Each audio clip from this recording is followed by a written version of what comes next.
शंकरं शंकराचार्यं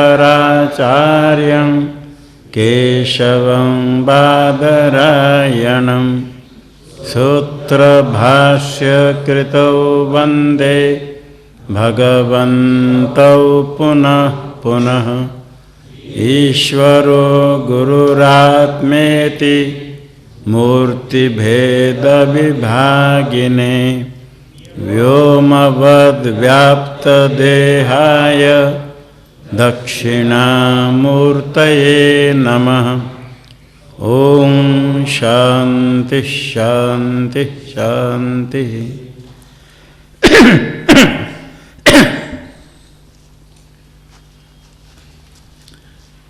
श्रीमद् भगवत गीता ज्ञान यज्ञ में प्रातःकाल विश्वरूप दर्शन योग 11 अध्याय समाप्त हुआ।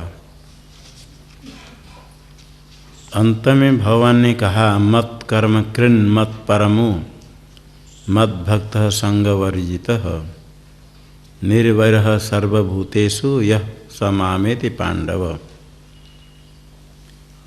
इसके पूर्व विश्वरूप दर्शन करा के अंत में कहा मेरे लिए ही कर्म करो, मेरा ही भक्त हो, संग रहित हो करके वैरबुद्धि त्याग करके जो मेरा भजन करता है वो मुझे ही प्राप्त करता है। माम एति मुझे प्राप्त करता है।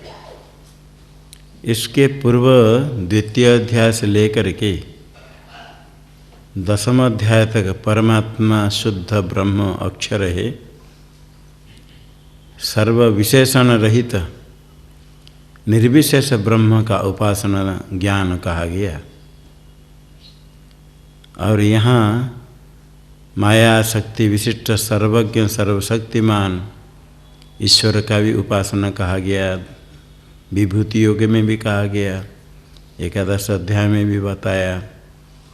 अभी शास्त्र में निर्विशेष ब्रह्म का उपदेश किया जाता है और सविशेष ब्रह्म का भी उपदेश भिन्न भिन्न स्थान पर है। निर्विशेष ब्रह्म का जहाँ उपदेश किया जाता है वो ज्ञेयत्वेन अक्षर ब्रह्म पराविद्या का विषय सा परा यदा यया तदक्षरम अधिगम्यते। अक्षर विद्या ब्रह्म विद्या जिससे अज्ञानी की निवृत्ति होती है। सविशेष ब्रह्म का निरूपण किया जाता है ध्येयत्वेन उनका ध्यान करने के लिए। निर्विशेषम परम ब्रह्म साक्षात्कर्तुम मनीश्वराः ये मंदास्ते अनुकंप्यन्ते सविशेष निरूपणैः। जो मंद बुद्धि वाले मध्यम अधिकारी अधम अधिकारी निर्विशेष ब्रह्म का साक्षात्कार करने के लिए असमर्थ होते हैं, उनके ऊपर कृपा करने के लिए श्रुति भगवती भी स्मृतियों में मुनि ऋषियों ने भी सविशेष ब्रह्म का उपदेश करते हैं। यहाँ निर्विशेष ब्रह्म का कथन किया गया, अक्षर ब्रह्म का। उसके पश्चात माया उपाधि विशिष्ट ऐश्वर्य देखा है, सर्वज्ञ सर्वशक्तिमान ईश्वर विश्वरूप दर्शन कराया। अभी दोनों में विशिष्ट कौन है जानने की इच्छा से अर्जुन पूछता है। अथ 12वाध्यायः अर्जुन उवाच एवं सततयुक्ताये भक्तास्त्वां पर्युपासते ये चाप्यक्षरमव्यक्तं तेषां के योगवित्तमाः।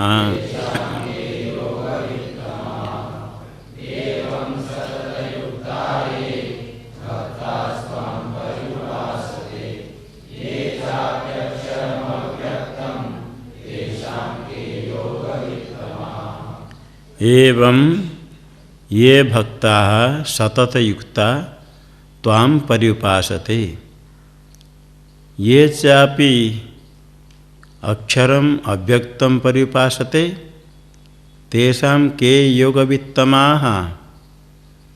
एवं का इस प्रकार, जिस प्रकार पूर्व अध्याय में कहा गया, विश्वरूप दर्शन करा के भगवान ने कहा मत कर्म कृत मत परमो, निरंतर भगवान के लिए कर्म करते हैं, भगवान के लिए ही सब कुछ त्याग अर्पण करके, संग त्याग करके भगवान को परम श्रेष्ठ मान करके निरंतर ही भगवान का चिंतन करते हैं, सविशेष ब्रह्म का। ये भक्ता त्वाम सतत युक्ता, निरंतर समाहित होकर के जो परितः उपासते, उपासना करते, ध्यान करते, एक हो गए सगुण ब्रह्म के उपासक। ये चापि अक्षरम अव्यक्तम पर्युपासते, और जो अक्षर ब्रह्म का चिंतन करते हैं, जो अव्यक्त है,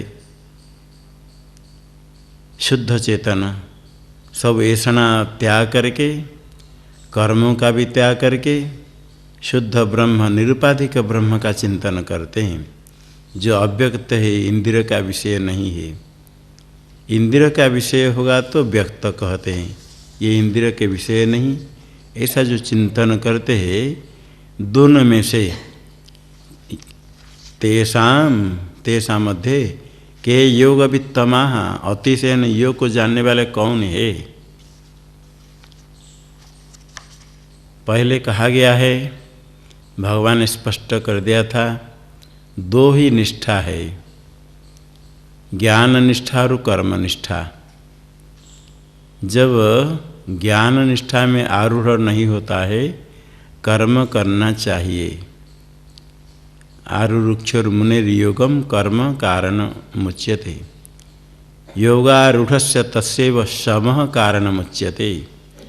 जब ज्ञान निष्ठा में आरूढ़ हो जाता है, तब शमः, सर्वकर्म का संन्यास त्याग, ऐषणात्रय संन्यास, आगे अंतरंग उपासना, अंतरंग ध्यान साधन, श्रवण मनन निधिध्यासन करते हैं, यही साधन है। जब तक वैराग्य नहीं होता है, ज्ञान निष्ठा में आरूढ़ नहीं होता है, योग्यता नहीं, जिज्ञासा नहीं, तब तक सगुण उपासना करना चाहिए, विहित कर्म भी अनुष्ठान करना चाहिए। कर्म समुचित उपासना, जिस वर्ण आश्रम में जो विहित कर्म है, वो कर्म अवश्य करे, ईश्वरार्पण बुद्धिया, फल इच्छा रहित हो करके, और उसके साथ उपासना भी करे, सगुण का उपासना।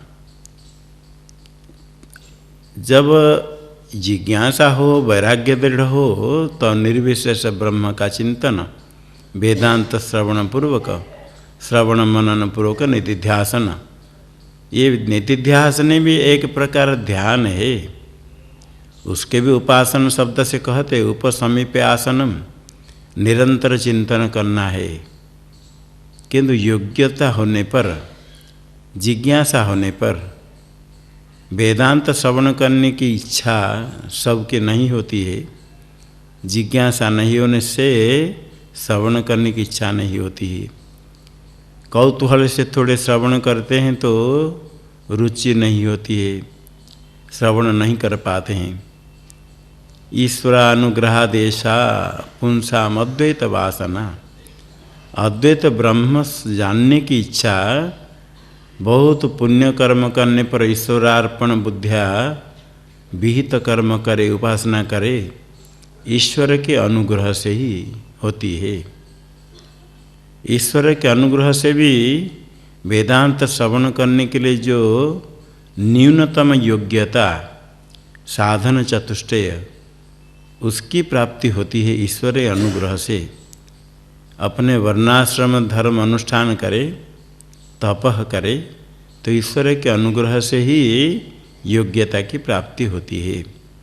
इसलिए भगवान यहाँ कहते हैं, जब ऐषणात्रय संन्यास करके वेदांत श्रवण करके अक्षर ब्रह्म का चिंतन करेंगे उनके लिए तो आगे कहेंगे।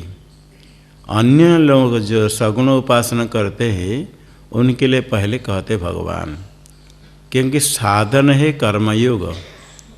सगुण उपासना भी करने पर ही आगे साध्य ज्ञान निष्ठा की प्राप्ति होती है।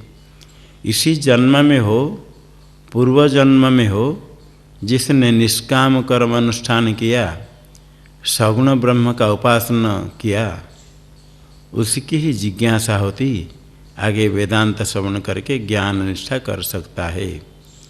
इसलिए साधन पहले आवश्यक है, उसके बिना केवल ऊपर चले जाए तो ज्ञान निष्ठा संभव नहीं। इसलिए भगवान पहले कहते हैं कर्मयोग पहले करो, सगुण उपासना करो। इस अभिप्राय से श्री भगवान उवाच मय्यावेश्य मनो ये मां नित्ययुक्ता उपासते श्रद्धया परयोपेतास् ते मे युक्ततमा मताः।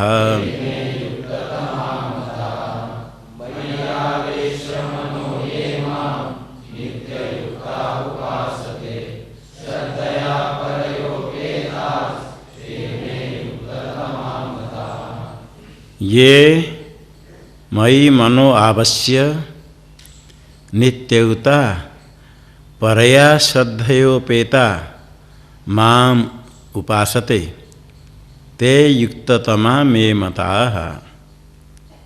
जो साधक मयि मनो आवेश्य, मेरे में जो पूर्वोक्त विश्व रूप में सगुण रूप में मन को आवेश्य समाधान करके एकाग्र करके नित्य एवं सतत युक्ता कहा, नित्य युक्ता निरंतर ही समाहित हो करके परया श्रद्धयो उपेता अत्यंत श्रद्धा से युक्त हो करके, परया श्रद्धया उपेता का अर्थ युक्ता अत्यंत श्रद्धा से युक्त हो करके माम उपासते ते युक्ततमा मे मताः, वो अधिक युक्ततम है। ये मेरा अभिप्रेत है, ये अभिप्राय है। जो निरंतर मेरे चिंतन करते करते दिन राति को समाप्त कर देते हैं परमात्मा चिंतन करके और कुछ नहीं करते हैं, वो समाहिततम उत्कृष्ट है। तो जो सगुणों का चिंतन करते हैं, विश्वरूप चिंतन करते हैं, वो युक्ततम है। तो जो अक्षर ब्रह्म चिंतन करते हैं तो युक्ततम नहीं होंगे। भगवान कहते नहीं, उनके लिए तो अलग से मैं जो बोलता हूँ सुनो। ये त्वक्षरमनिर्देश्य मव्यक्तं पर्युपासते सर्वत्र गमचिन्त्यञ्च कूटस्थमचलं ध्रुवम्।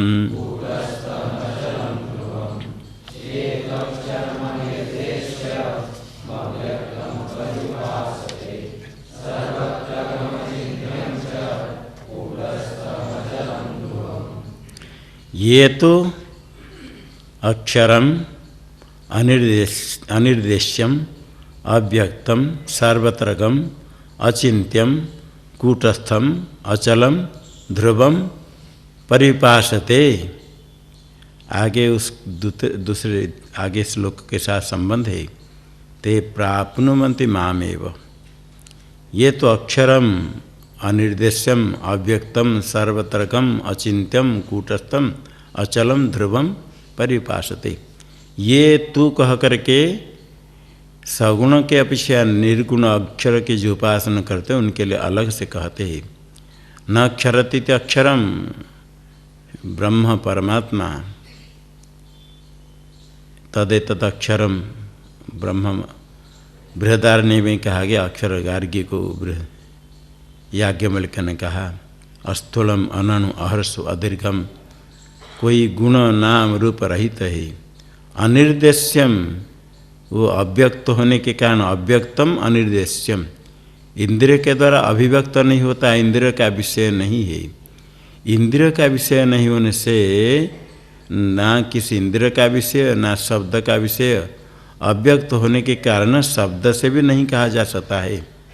इंद्रिय के विषय नहीं, ज्ञान के विषय नहीं होने से शब्द के द्वारा निर्देश नहीं हो सकता है, इसलिए अनिर्देश्यम, शब्द वाच्य नहीं है। किसी भी शब्द का वाच्यार्थ नहीं शुद्ध ब्रह्म। ब्रह्म अक्षर आदि शब्द भी ईश्वर को कहते हैं शक्ति के द्वारा, उनका सामर्थ्य ईश्वर को कहने के लिए। शुद्ध ब्रह्म को तो लक्षणा से कहेंगे, इसे साक्षात शब्द की शक्ति नहीं है शुद्ध ब्रह्म को कहने के लिए।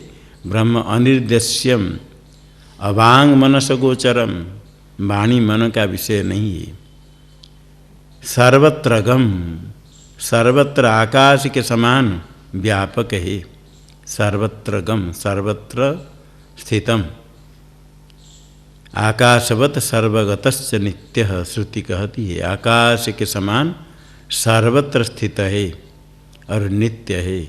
सब के अंदर भी है, बाहर भी है, उसका विभाग नहीं होता है। जिस प्रकार आकाश का विभाग नहीं होता है, इस प्रकार आकाश के समान अक्षर ब्रह्म सर्वत्र गम। और अचिंत्यम, अव्यक्त होने के कारण उसका चिंतन भी नहीं हो सकता है। इंद्रिय का विषय हो, ज्ञान का विषय हो तो इंद्रिय के द्वारा ग्रहण हो, कुछ चिंतन होगा मन से। इंद्रिय का विषय नहीं होने के कारण मन से चिंतन भी नहीं होता है। अचिंत्य अक्षर ब्रह्म है कूटस्थम। कूटस्थ का अर्थ कूटवत निर्विकारण तिष्ठति, कूटस्थ ये भी होता है। और कूट शब्द का अर्थ माया है, वंचना। ऊपर से तो गुण दिखता है, अंदर दोष जिसमें है, इसको कहते कूटम, कूट रूपम, कूट साक्षी। झूठे साक्षी बनते हैं।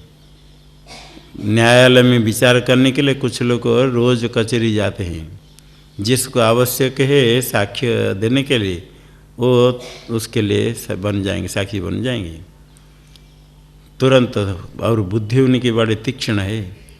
कुछ लोग ऐसे ज़्यादा पढ़े लिखे नहीं, किंतु ऐसे कोर्ट कचहरी जा कर के धीरे धीरे इतने बुद्धिमान हो जाते हैं, बड़े बड़े वकीलों को और न्यायाध्यक्ष को भी बड़े सुंदर जवाब दे करके चुप कर देते हैं। जानते हैं ये झूठे साक्षी है, क्योंकि जिस किसी के साक्षी ज़रूरत है वो आकर के खड़े हो जाते हैं। तो जानने पर भी ऐसे उत्तर देते हैं, सुंदर उत्तर देते, झूठा है। देखा है तुमने? हाँ देखा है। कितने बड़ा? इतने बड़ा। क्या इतने बड़ा किसी खड़े होकर कहा इतने बड़ा? मुर्गा मर गया, इतने बड़ा? मैं हाथ ला रहा हूँ, अपन जल्दीबाजी कर रहे हैं। इतने बड़ा पहले बता दिया, इतने बड़ा कैसे होगा मुर्गा? आप इतने जल्दीबाजी करते, मैं देख हाथ रखा, दूसरे हाथ ला रहा हूँ।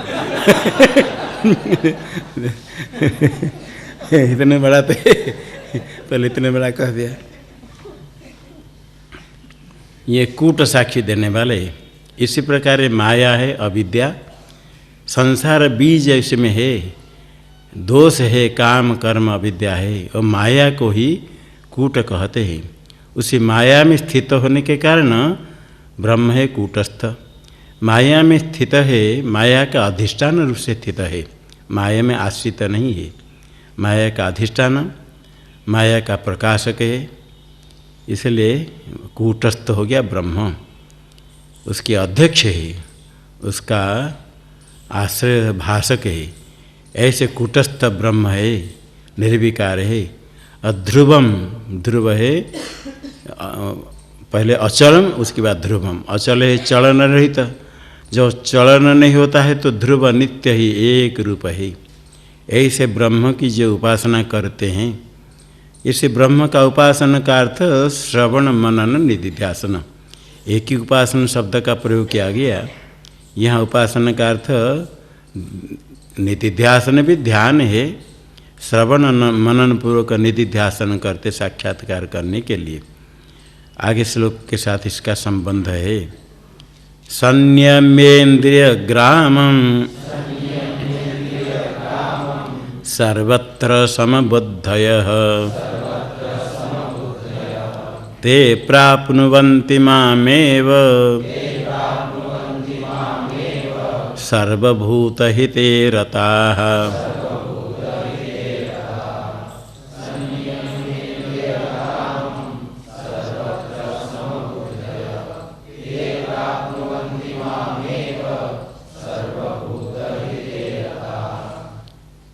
इंद्रियग्रामं संयम्य सर्वत्र समबुद्धयः ते सर्वभूतहिते रताः मां प्राप्नुवन्ति एव। जो अक्षर अनिद्य से अव्यक्त सर्वत्र अचिंत्य कूटस्थ अचल नित्य ब्रह्म की उपासना करते हैं, कैसे उपासना करते हैं? इंद्रियग्रामं संयम्य, इंद्रिय समुदाय को सम्यक नियमन करके, इंद्रिय का नियमन करके, ये प्रधान अत्यंत आवश्यक है। सर्वत्र समबुद्धय, इंद्रिय का विषय से उपसंहार करके तब ध्यान का चिंतन करते हैं। सर्वत्र समबुद्धय, सर्वदा सर्वत्र समान है बुद्धि, तुल्य बुद्धि, समान बुद्धि है। एक तो सम ब्रह्म है सर्वत्र, उसका चिंतन करते हैं, और समान बुद्धि है। प्रारब्ध के अनुसार कभी इष्ट की प्राप्ति होती, कभी अनिष्ट की प्राप्ति होती है। ये तो अवश्य ही इष्टानिष्ट की प्राप्ति होगी, कभी सुख कभी दुख, कभी निंदा कभी स्तुति, ये सब के जीवन में समय समय पर कर्म फल रूप, कर्म का फल है, अवश्य ही इसकी प्राप्ति होती है। यही समबुद्धि है। इष्ट की प्राप्ति हो, अनिष्ट की प्राप्ति हो, शीत हो उष्ण हो, सुख हो दुख हो, निंदा हो स्तुति हो, समा बुद्धि रेशाम ते समबुद्धयः। इष्ट प्राप्ति में प्रहर्ष हो जाए, अनिष्ट प्राप्ति से दुखी हो जाए, शीतोष्ण सुख दुख से विचलित हो जाए, तो परमात्मा का चिंतन कैसे करेंगे? इसलिए जैसे भी प्रारब्ध कर्म से जो भी प्राप्त होता है, सर्वदा समबुद्धि वाले, सर्वभूत हिते रता, सर्वेषां भूतानां हिते रता, किसी की भी हिंसा नहीं करते हैं, किसका अनिष्ट चिंतन नहीं करते हैं, सर्वभूत के हित में स्थित है। ते माम एव प्राप्नुवन्ति, वो तो मुझे ही प्राप्त कर लेते हैं। इसलिए उनको युक्ततम कहना क्या है, वो तो मेरे को ही प्राप्त कर लेते हैं, वो तो श्रेष्ठ है ही। ऐसे जो अक्षर ब्रह्म चिंतन करते हैं, उसका चिंतन करने वाले माम एव प्राप्नुवन्ति, मुझे ही प्राप्त करते हैं। इसलिए ज्ञानी तो आत्मेव में मतम, भगवान ने पहले कहा, उनके प्रति कुछ कहने का नहीं है, वो तो मेरा ही स्वरूप है, इसलिए उनके लिए कुछ नहीं कहना। बाकी अन्य के लिए कहा गया युक्ततम, जो इसे चिंतन करते हैं, सगुणों का ध्यान करते हैं। अरे भगवत स्वरूप जो ज्ञानी है, उनको युक्ततम अयुक्ततम कहा क्या कहना, वो तो परब्रह्म स्वरूप है। किंतु उनका जो चिंतन ध्यान मार्ग है, थोड़े क्लेश है। जो सगुण ब्रह्म चिंतन करते हैं, उनका भी तो क्लेश है, सरल नहीं है। विषय चिंतन करना पानी नीचे बह जाना स्वभाव है, रोक करके आगे रखना, विपरीत दिशा में चलना कठिन है। जल प्रवाह में सूखी लकड़ी भी बह जाती है, कोई आदमी यदि जल प्रवाह में बह जाता है, कोई बड़ापन नहीं है। जब वहाँ खड़ा हो जाए और विपरीत दिशा में चल पाए तो विशेषता है। सगुण ब्रह्म चिंतन करना भी कठिन है, सरल नहीं है। विषय चिंतन करना सरल है। इंद्रियों की प्रवृत्ति विषय को होती है, मन में वासना है, विभिन्न प्रकार विषय चिंतन करके मन हमेशा ही व्यापृत होता है विषय चिंतन करने में। उसको रोक करके विषय चिंतन छोड़ करके लक्ष्य में परमात्मा में लगाना, ये क्लेश है, अधिक क्लेश है, सरल नहीं है। अर्जुन ने कहा तस्याहम निग्रह मन्ये वायुरिव सुदुष्करम, पहले कहा था मन को रोकने के लिए। सगुण ब्रह्म चिंतन करे तो भी मन को तो रोकना पड़ेगा, विषय को ओर से हटाना पड़ेगा, विषय सेवन छोड़ करके परमात्मा में लगाना पड़ेगा। उनका तक क्लेश अधिक है, किंतु उनके अपेक्षा अधिकतर क्लेश है जो निर्गुण ब्रह्म चिंतन करते हैं।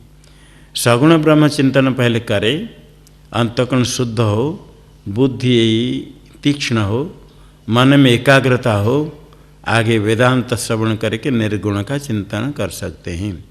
इसलिए भगवान कहते हैं वो मुझे तो प्राप्त करते हैं, श्रेष्ठत है, किंतु इसे करना अधिकतर क्लेश है।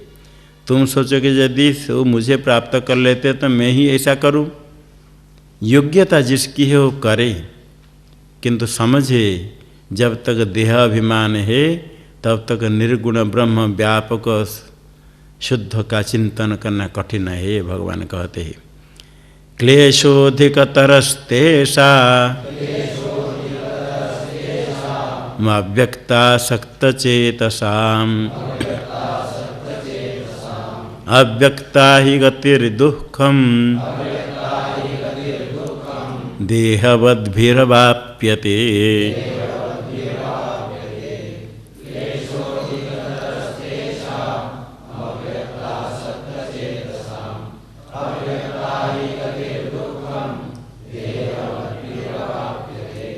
तेषाम् अव्यक्तासक्तचेतसाम् अधिकतरः क्लेशः ही अव्यक्तागति देहवद्भिर्दुःखम् अवाप्यते। तेषाम जो अक्षर अव्यक्त चिंतन करते हैं, अव्यक्तासक्तचेतसाम् अव्यक्ते ब्रह्मणि आसक्तम अव्यक्ता ब्रह्मासक्तम चेतो येषाम्, जिनका चित्त अव्यक्त ब्रह्म में आसक्त है, अक्षर ब्रह्म चिंतन करते हैं, तेषाम अधिकतर क्लेशः, अधिकतर क्लेश कहने से जो मत कर्म कृत मत परमो कह करके सगुण ब्रह्म ध्यान करते हैं, परमात्मा के लिए कर्म करते हैं, कर्म फल इच्छा रहित होकर के विहित कर्म करते हैं, उनका भी क्लेश अधिक है, सरल नहीं है। विहित कर्म करना ईश्वरार्पण बुद्धि से फल इच्छा रहित होकर के, और परमात्मा का सगुण का ध्यान भी करना निर्भय होकर के, संग रहित होकर के, आसक्ति का त्याग करके, ये क्लेशत है। तो अक्षर परमात्मा चिंतन करने वाले का क्लेश अधिकतर, उससे और थोड़ा अधिक है। क्लेश अधिकतर कहने से सगुण ब्रह्म चिंतन करने वाले को भी क्लेश है, कठिन है, कष्ट है मन को लगाने के लिए। उनकी अपेक्षा अक्षर ब्रह्म चिंतन करने वाले का क्लेश थोड़ा अधिक है। क्यों ऐसा अधिक है? क्योंकि ही अस्माद् अव्यक्तागति ही देहभद्भिर दुखम अवाप्यते। जो अव्यक्त है, इंद्रिय विषय नहीं है, ऐसा जो अक्षरात्मक ब्रह्म है, देहवद्भि दुखम अवाप्यते। देह अभिमान वाले, देहवद्भि का था देह वाले के द्वारा, देह ते है सबका, देह अभिमान वाले के द्वारा दुखम अवाप्यते, दुख से प्राप्त किया जाता है। जब तक देह में अहम बुद्धि है तब तक अक्षर ब्रह्म चिंतन करना बड़ा कठिन होता है। इसलिए पहले अहम अस्मि ब्रह्म इसी चिंतन करने के पहले अहम शब्द का अर्थ समझे।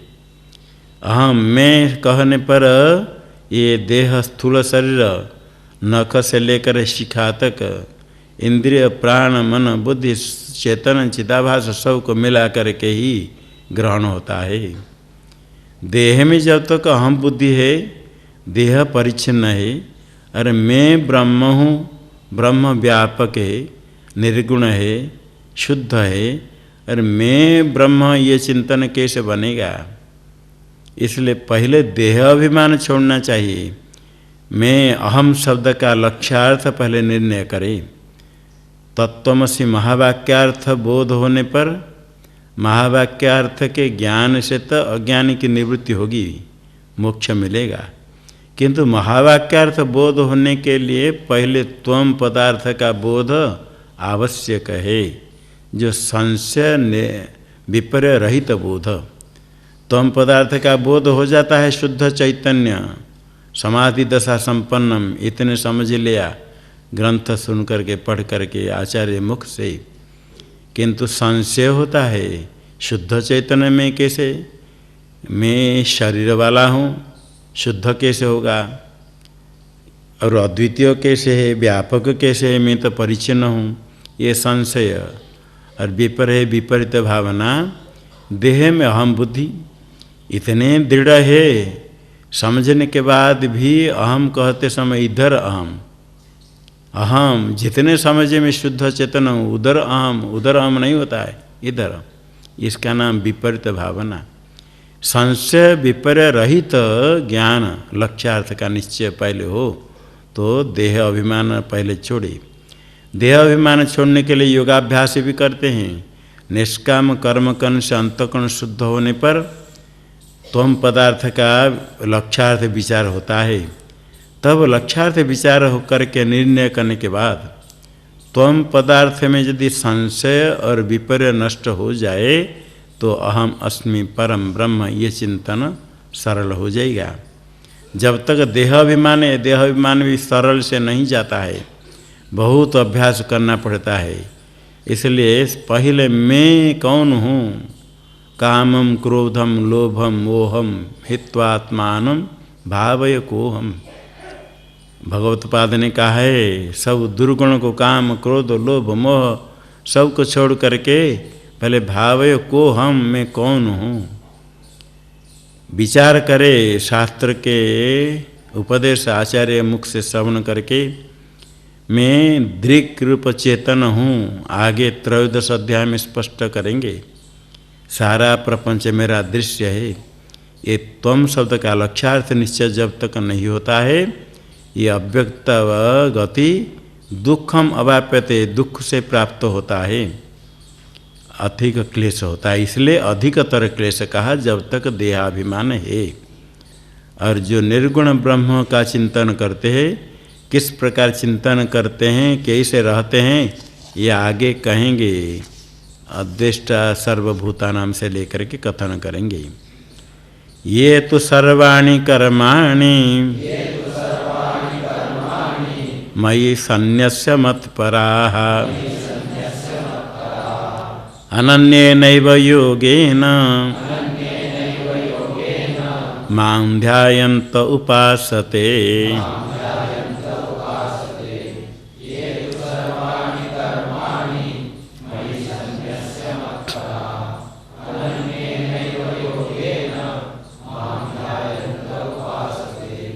अक्षर ब्रह्म चिंतन करने वाले, निर्विशेष ब्रह्म चिंतन करने वाले ते प्राप्नुवन्ति मामेव, ऐसे भगवान ने कहा।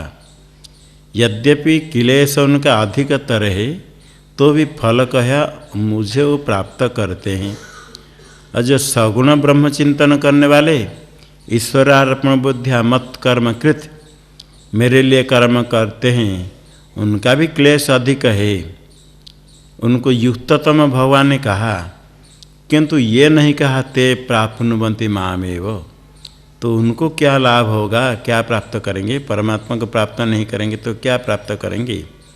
इसलिए उनके लिए कहते ये तो सर्वाणि कर्माणि मयि सन्न्यस्य मत्पराः अनन्येनैव योगेन मां ध्यायन्त उपासते। आगे श्लोक में कहेंगे मैं उनका उद्धार करता हूँ।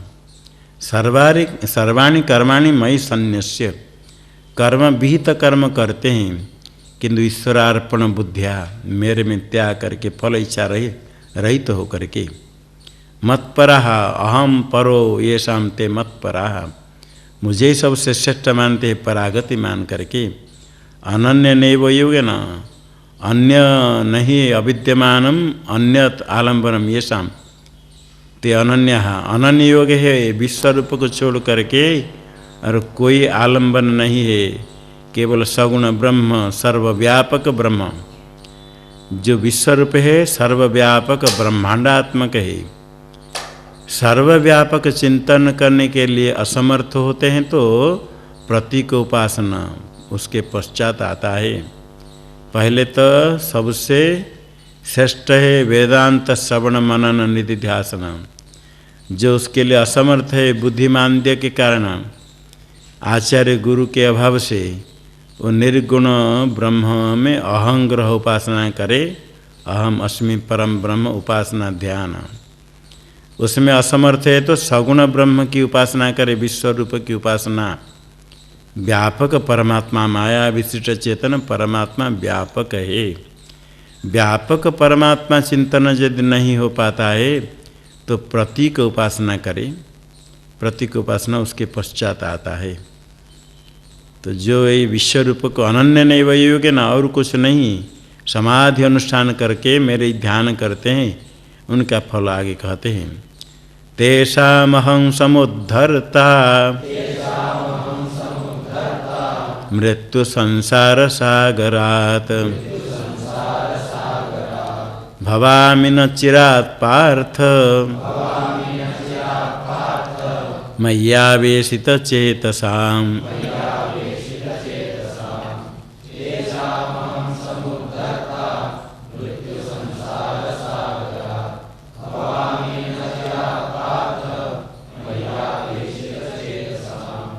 तेषां मय्यावेशित चेतसां मृत्यु संसार सागरात् अहम समुद्धर्ता भवामि हे पार्थ न चिरात्।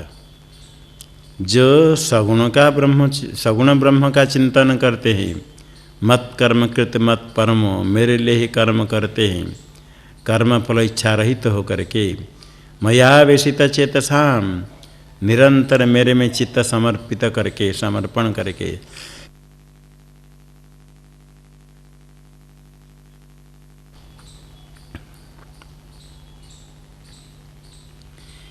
चित्त मेरे में निरंतर समर्पित हो, मेरे लिए कर्म करते हैं, निरंतर मेरा चिंतन ध्यान करते, तेषां मृत्यु संसार सागरात् अहम समुद्धर्ता भवामि। मृत्यु युक्त संसार को मृत्यु संसार कहा, जन्म मृत्यु जरा व्याधि युक्त संसार है। ये संसार सागर के समान है।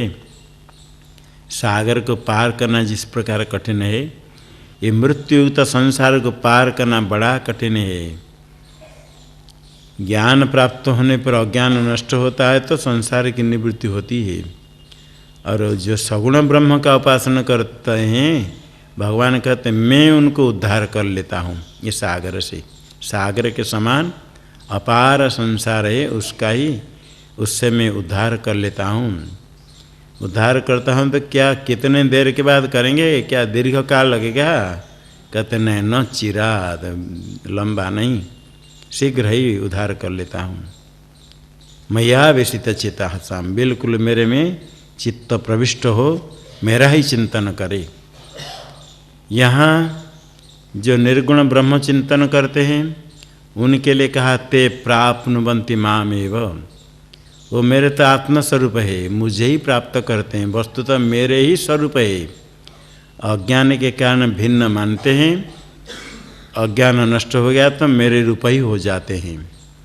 और जो सगुण ब्रह्म चिंतन करते हैं, निरंतर चिंतन करते हैं, मत कर्म कृत मत परम मत भक्त संग वर्जित, पूर्व अध्याय में कहा, कर्म करते हैं फल इच्छा रहित होकर के, सगुण ब्रह्म का ध्यान करते हैं, उपासना समुचित कर्म करते हैं, निरंतर मय्यावेशित चेतसां, चित्त पूरा मेरे में समर्पित हो, ऐसा करते हैं तो उनका समुद्धरता मैं होता हूँ, उनका मैं उद्धार करता हूँ।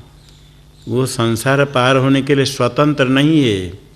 अक्षर ज्ञानी के लिए कहा ते प्राप्नुवन्ति मामेव, मुझे ही प्राप्त कर लेते हैं। ज्ञान होने के बाद कुछ करना नहीं पड़ता, वो प्राप्त ही कर लेते, मामेव प्राप्नुवन्ति। सगुण ब्रह्म चिंतन करने वाले के लिए भगवान कहते मैं उनका उद्धार करता हूँ। इसीलिए ये थोड़ा इसकी अपेक्षा, सगुण ब्रह्म चिंतन की अपेक्षा अक्षर ब्रह्म उपासक ज्ञानी श्रेष्ठ तो होते हैं।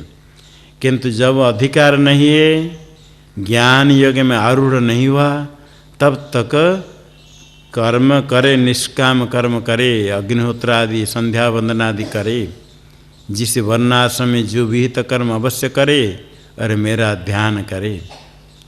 मेरा कर्म करते करते मेरा ही ध्यान, मत कर्म कृत मत परमो, निर्वैर होना चाहिए, संग वर्जित होकर के करे। मेरा चिंतन जो करते हैं उनका मैं उद्धार करता हूँ। जब तक निष्ठा ज्ञान निष्ठा में आरूढ़ नहीं हुआ तब तक सगुण उपासना करनी चाहिए। इसलिए भगवान कहते तुम मेरे ही चिंतन करके मेरे में मन लगाओ, आगे तुम मेरे में ही रहोगे। मय्येव मन आधत्स्व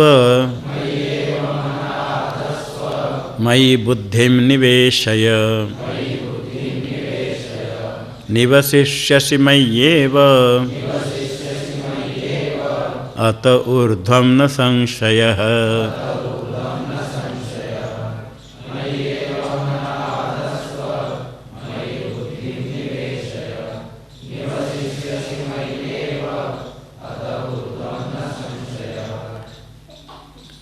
मय्येव मन आधत्स्व बुद्धि मयि निवेशय अत ऊर्ध्वं मय्येव निवसिष्यसि न संशयः। इसलिए तुम मन मय्येव आधत्स्व, मेरे में ही विश्वरूप ईश्वर में मन को लगा दो। जो संकल्प विकल्पात्मक मन है वो विश्वरूप परमात्मा में ही मन लगा दो। आधान स्थापन स्थिर कर लो, मन को उसमें स्थापन कर लो। बुद्धि मयि निवेशय, और बुद्धि को भी मेरे में प्रवेश करा लो। बुद्धि इधर उधर चिंतन करती है, परमात्मा में ही लगा लो, परमात्मा का ही चिंतन करो, निश्चयात्मिक बुद्धि। इससे क्या होगा? अतो ऊर्ध्वं मय्येव निवसिष्यसि, उसके पश्चात ऐसे चिंतन लगातार करोगे तो उसके फल रूप मय्येव निवसिष्यसि, मेरे ही निवास करोगे। निवसित निश्चय नितराम वास करोगे, निश्चय रूप से वास करोगे, इसमें कोई संशय नहीं। देहपात होने के बाद ज्ञानी तो जीते जी ब्रह्म स्वरूप हो जाता है, ब्रह्मेव सन् ब्रह्माप्येति। किंतु उपासना करने वाले देहपात के बाद अतो ऊर्ध्वम, मेरे में निवास करोगे, मुझे प्राप्त करोगे। सगुण ब्रह्म उपासना करने वाले यदि सगुण ब्रह्म साक्षात्कार करे तो ब्रह्मलोक को जाएगा। उत्तरायण मार्ग में जहाँ गति है वहाँ कार्य ब्रह्म की प्राप्ति होती है। मुझे ही प्राप्त करोगे, मेरे में रहोगे, इसके पश्चात कोई संशय नहीं करना चाहिए। निर्गुण ब्रह्म का ज्ञान जिसको हो जाता है वह वहीं रहते ब्रह्मस्वरूप हो करके, केवल अज्ञान की निवृत्ति हो जाने मात्र से गौण प्रयोग होता है, मुझे प्राप्त करता है, वो तो मेरा ही स्वरूप है। अप्राप्त की प्राप्ति नहीं, प्राप्त की प्राप्ति। घटाकाश मठाकाश में जैसे मिल जाता है, घट नष्ट होते ही एक ही है, इसी प्रकार ज्ञानी तो मुझे ही प्राप्त करता है।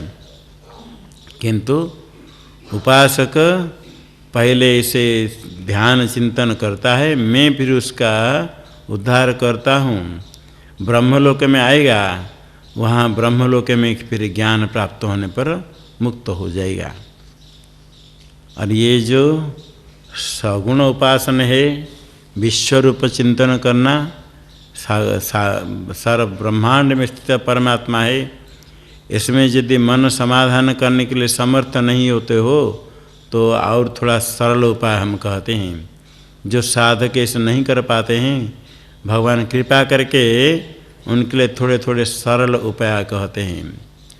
अथ चित्तं समाधातुं न शक्नोषि मयि स्थिरम् अभ्यासयोगेन ततो मामिच्छाप्तुं धनञ्जय।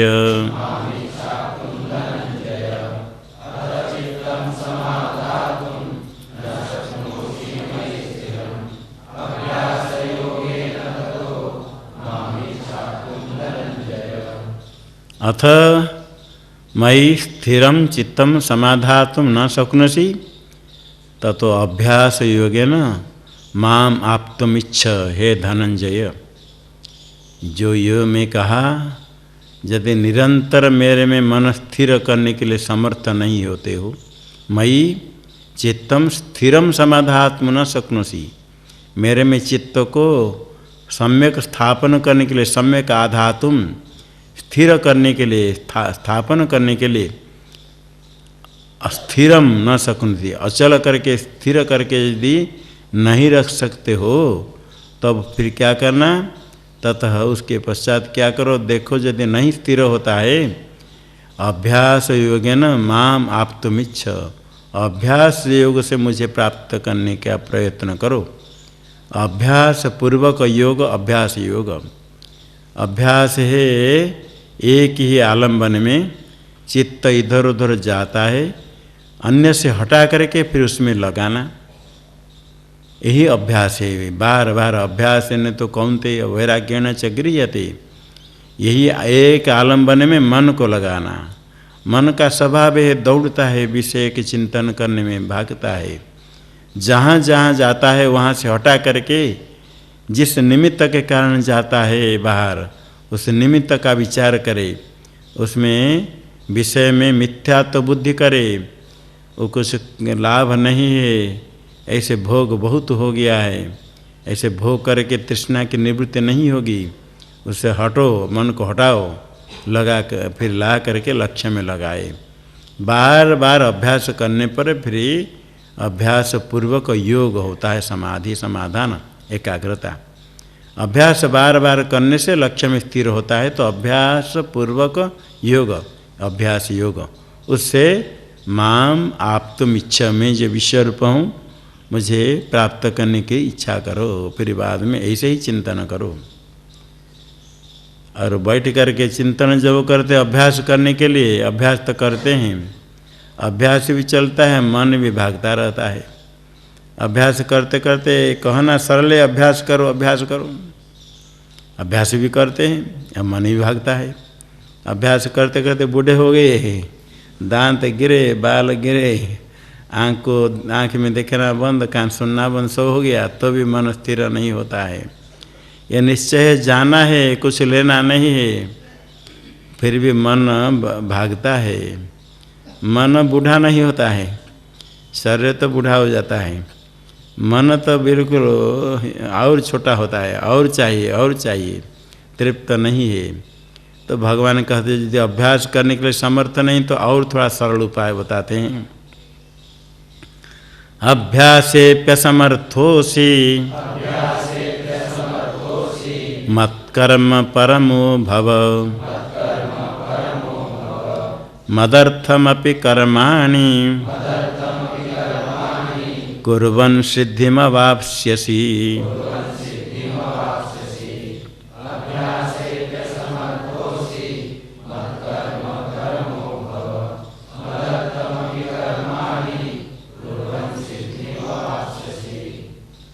अभ्यासेपि असमर्थोसि मत्कर्म परमो भव, मदर्थम कर्माणि कुर्वन्नपि सिद्धिम अवाप्स्यसि। यदि अभ्यास के लिए भी असमर्थ हो,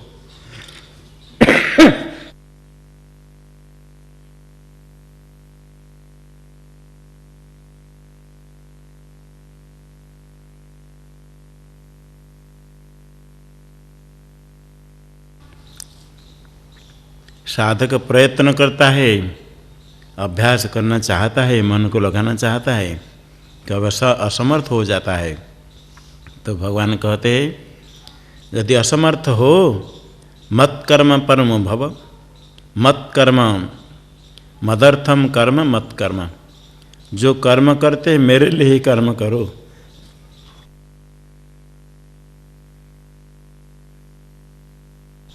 परमात्मा के लिए कर्म, कर्म तो करना चाहिए, जो भी तो कर्म कर्तव्य करो, फल इच्छा रहित हो करके, ये परमात्मा को समर्पण करके कुछ भी करते समय ये चिंतन करो मैं परमात्मा के लिए करता हूँ। कुछ भी करे, परमात्मा सर्वज्ञ सर्वशक्तिमान सर्वत्र सर्वदा विद्यमान है, जो भी कुछ करता हूँ परमात्मा के लिए करता हूँ। ऐसे कर्म तो विहित कर्म है, तो भी कर्तव्य कर्म करते समय मेरे लिए ही कर्म, जिसको कहा गया यज्ञार्थात कर्मणोन्यत्र लोकोयम कर्म बंधन। यज्ञ विष्णु परमात्मा के लिए कर्म करने से बंध मुक्त हो जाओगे। मत्कर्म परमम यस्य, ईश्वरार्पण बुद्धिया कर्म ही प्रधान, और कुछ नहीं। मन को लगाने में असमर्थ हो तो अभ्यास नहीं कर पाते हो। जितने कर्म करते रहो मेरे को अर्पण करके, यही तुम्हारा प्रधान साधन है। कर्म करते रहो परमात्मा को अर्पण करके, फल इच्छा रहित हो करके। सामर्थ्य है शरीर में, उसके लिए कुछ ना कुछ कर्म करना चाहिए। यस्यांगम नोपकाराय तस्य सर्वं वृथागतम। जिसके अंग शरीर उपकार के लिए नहीं हुआ, परोपकार नहीं कर पाया, ईश्वर सेवा परमात्मा की सेवा परमात्मा के लिए कर्म नहीं कर पाया, वो अंग प्रत्यंग शरीर व्यर्थ हो गया। जो शरीर मिला है अवश्य कुछ कर्म करे ईश्वर को अर्पण करके। ईश्वर अर्पण बुद्धिया जो कर्म करना चाहता है उसके लिए कर्म बहुत है। चलते फिरते रास्ता में, मंदिर में, जहाँ लोग इकट्ठे होते, जो जैसे पाए कुछ भी कर्म करे। कर्म जब परमात्मा बुद्धिया परमात्मा को अर्पण करके करता है तो सिद्धि को प्राप्त करता है। ऐसे एक साधु बड़े सुंदर दृष्टांत है। जिस स्थान में जाते हैं, थोड़े जाना है स्नान करने के लिए कह करके, स्नान शौच आदि कह करके जा करके जहाँ गए उसमें जाकर सफाई करने लगे। जिस दिन जिस आश्रम में जाएंगे थोड़े जाऊँगा, वहाँ कहाँ स्नानालय है पूछ कर जाएंगे, फिर झाड़ू लो करके सफा कर साफ कर देंगे। ऐसे करते करते इतने ऐसे हो गए, देवता जैसे पूज्य हो गए, श्रेष्ठ हो गए। ऐसे उनका कोई इसी उद्देश्य से नहीं था कि सब लोग पूजा करें, उनका स्वभाव है। सामान्य लोग ऐसे देखा जाते हैं, कहीं मंदिर के आसपास वृक्ष लगाते हैं, रोज पानी देते हैं। अपने आप पुष्प वृक्ष कहाँ से ला कर लगाएंगे और पशु पक्षी खा लेंगे। गौ आदि तो उसकी चारों तरफ बंद कुछ कांटा आदि लगाएंगे, रोज पानी देकर बढ़ाएंगे, रुचि उनकी है। इसी प्रकार करने वाले ये परमात्मा की पूजा है। तेने शस्य विधीयताम अपचिति। ये कर्म शास्त्रीय कर्म और परोपकार के लिए कर्म, अपने स्वार्थ रहित कर्म करके परमात्मा के लिए कर्म करते हैं तो परमात्मा की पूजा। ये भी यदि नहीं भी सोचे कि मैं परमात्मा के लिए करता हूँ, किंतु अपने कुछ फल इच्छा रहित होकर करे, यही कर्म से परमात्मा की पूजा हो जाती है। परमात्मा वहाँ भी है, सर्वत्र है, अंतर्यामी है, देखते हैं क्या करता है, क्या चाहता है। फल इच्छा रहित होकर जो सत्कर्म करता है ये परमात्मा की पूजा है। और इतने थोड़ी भावना करे कि परमात्मा सर्वत्र है, उनके लिए मैं करता हूँ, अन्य से किसी की कोई अपेक्षा नहीं है, कोई लाभ की इच्छा से नहीं, सम्मान की इच्छा से नहीं, धन की इच्छा से नहीं।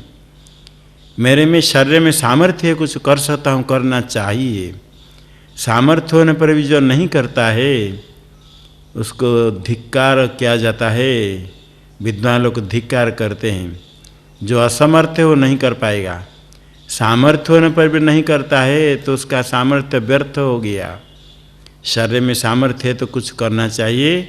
भगवान कहते मेरे लिए कर्म करते हुए भी तुम सिद्धि को प्राप्त करोगे। सिद्धि शब्द से ज्ञान को प्राप्त करोगे, मुक्त हो जाओगे परंपरा से। पहले अंतःकरण की शुद्धि होगी, अंतःकरण शुद्धि होने पर ज्ञान निष्ठा की योग्यता, ज्ञान की प्राप्ति हो करके पर ब्रह्म स्वरूप को प्राप्त कर लोगे।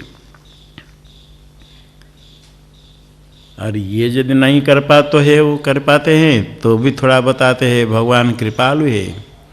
जो उसमें असमर्थ है फिर आगे बताते हैं अथि तदप्यशक्तोषि कर्तुम उद्योगमाश्रितः सर्वकर्म फल त्यागम ततः कुरुयतात्मवान्।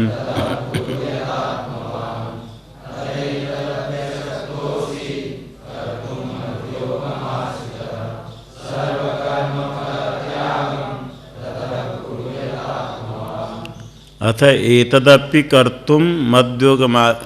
कर्तुम असक्तोषि मद्योगमाश्रितः ततः यतात्मवान् सर्वकर्म फल त्यागम कुरु। यदि ये असमर्थ है कि ईश्वरार्पण बुद्धिया कर्म करने के लिए, ईश्वरार्पण के लिए अर्पण बुद्धिया कर्म ही जिसका प्रधान, ऐसे करने के लिए यदि असमर्थ हो तो मद्योगमाश्रितः, मेरे में कर्म संन्यास रूप योग ही मद्योग, कर्म फल का त्याग, मद्योगमाश्रित सर्व कर्म फल त्यागम कुरु यतात्मवान्। यत संयत है आत्मा चित्त, संयत आत्मा चित्त संयम करके, कम से कम बाहर चिंतन नहीं करके, अनिष्ट किसके चिंतन नहीं करके, विषय चिंतन नहीं करके, जो कर्म विहित कर्म कर्तव्य करते हो उसको करो। सर्व कर्म फल त्यागम, कर्मों के फल का त्याग कर दो, फल की इच्छा नहीं रखो। एक तो ईश्वरार्पण बुद्धि से कर्म करना, उसमें ईश्वर का भी चिंतन होता है, मैं ईश्वर के लिए कर्म करता हूँ, वो भी नहीं कर पाते हो तो कोई बात नहीं, ईश्वर का नाम भी नहीं ले कोई बात नहीं। विहित कर्म, शास्त्रीय कर्म, परोपकार कर्म, कर्तव्य कर्म करते जाओ, फल इच्छा का त्याग कर दो।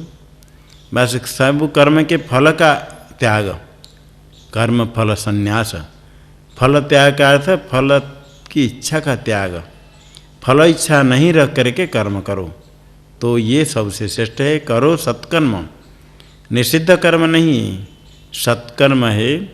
शास्त्र विहित कर्म तो प्रधान है, जिसके लिए जो कर्म का विधान किया गया वो कर्म, उसमें बहुत कुछ कर्म है।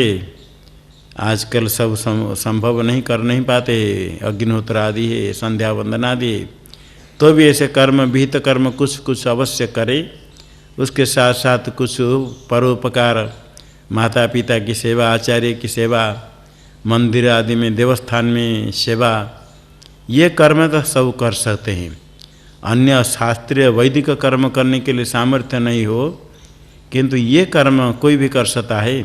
गुरुजनों की सेवा, पूजा, और वो सर्वसाधारण स्थान में कुछ सफाई करे, परिष्कार रखे मंदिर में, ऐसा कर्म, सत्य भाषण करे, परोपकार करे, जहाँ कहाँ कुछ अन्य का उपकार हो सकता है तो उसको अवश्य करे, फल इच्छा त्याग करके।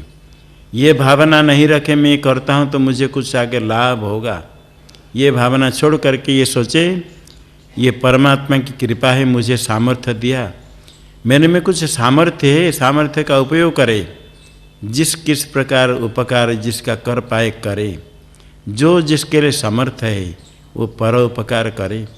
शरीर में सामर्थ्य है तो शरीर से ही कर्म करे, जो शरीर में असमर्थ है, धन है तो धन के द्वारा परोपकार करे। किसके पास धन नहीं, शरीर में सामर्थ्य कम है, ज्ञान है तो ज्ञान प्रदान करे, किसी प्रकार अन्य का उपकार करे, किंतु फल इच्छा रहित हो करके। ये फल ही कर्म फल त्याग सबसे सरल है। अंत में एक एक कह करके नहीं कर सकते हो तो सर्व कर्म फल त्याग करो। अभी भगवान सर्व कर्म फल त्याग की स्तुति करते हैं। जो उत्तम साधन नहीं कर पाएगा उसके लिए एक एक निकृष्ट साधन करते कहते अंत में कहा सर्व कर्म फल त्याग करो। अभी कहते सर्व कर्म फल त्याग बहुत श्रेष्ठ है, उसकी स्तुति करते हैं। अत्यंत निकृष्ट समझ करके वो भी नहीं करे तो कुछ भी नहीं कर सकता है, इसलिए उसकी स्तुति करते हैं। श्रेयो हि ज्ञानम अभ्यासाज ज्ञानाध्यानं विशिष्यते ध्यानात् कर्म फल त्यागस् त्यागात् शान्तिरनन्तरम्।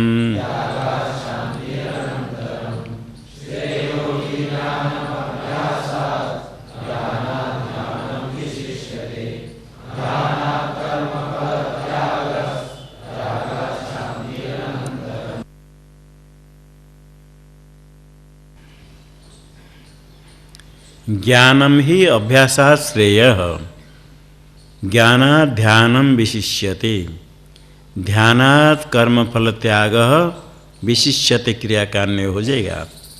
त्यागात् अनंतरम शांति। श्रेयो ही ज्ञानम अभ्यासाद अभ्यास की अपेक्षा ज्ञान श्रेय है, प्रशस्ततर है, उत्कृष्ट है।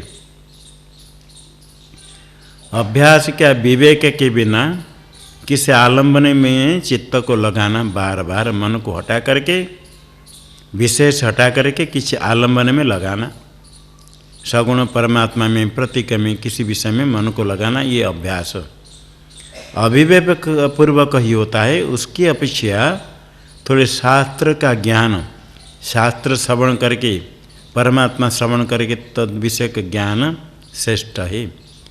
अविवेक पूर्वक अभ्यास की अपेक्षा थोड़े शास्त्र ज्ञान विवेक श्रेष्ठ है।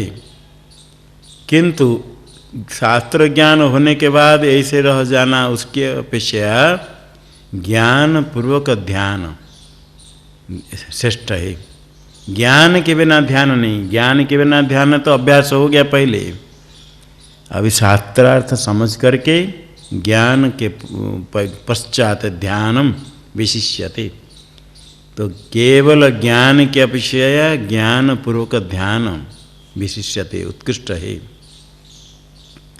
ध्यानात् कर्म फल त्याग, ध्यान करते हैं, ध्यान की अपेक्षा ज्ञान हुआ, ध्यान करते उसकी अपेक्षा कर्म फल त्याग श्रेष्ठ है। सब कर्म करे, कर्म फल त्याग श्रेष्ठ है। ऐसे कर्म फल जो त्याग कर देता है, उसी त्याग से शांति अनंतरम, त्याग से शांति, शांति शब्द से ये संसार की निवृत्ति, उपशम, संसार की निवृत्ति हेतु अज्ञान निवृत्ति के साथ।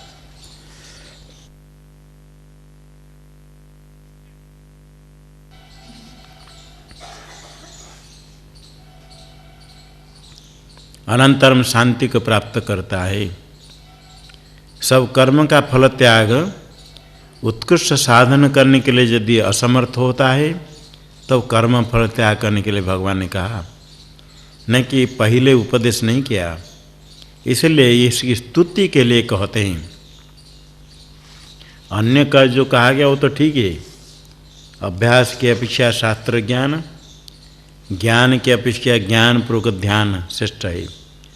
और ये सब नहीं कर पाता है तो कर्म फल त्याग करो, ये सबसे श्रेष्ठ है। जो नहीं कर पाता है सब कहता यही करो, यही सबसे श्रेष्ठ है, तुम्हारे लिए यही सबसे श्रेष्ठ है। अर्थात जो कर सकता है वही श्रेष्ठ है। कोई साधक को उपदेश करो, ये करो, वो नहीं कर पाता है तो कहते यही तुम्हारे लिए श्रेष्ठ है।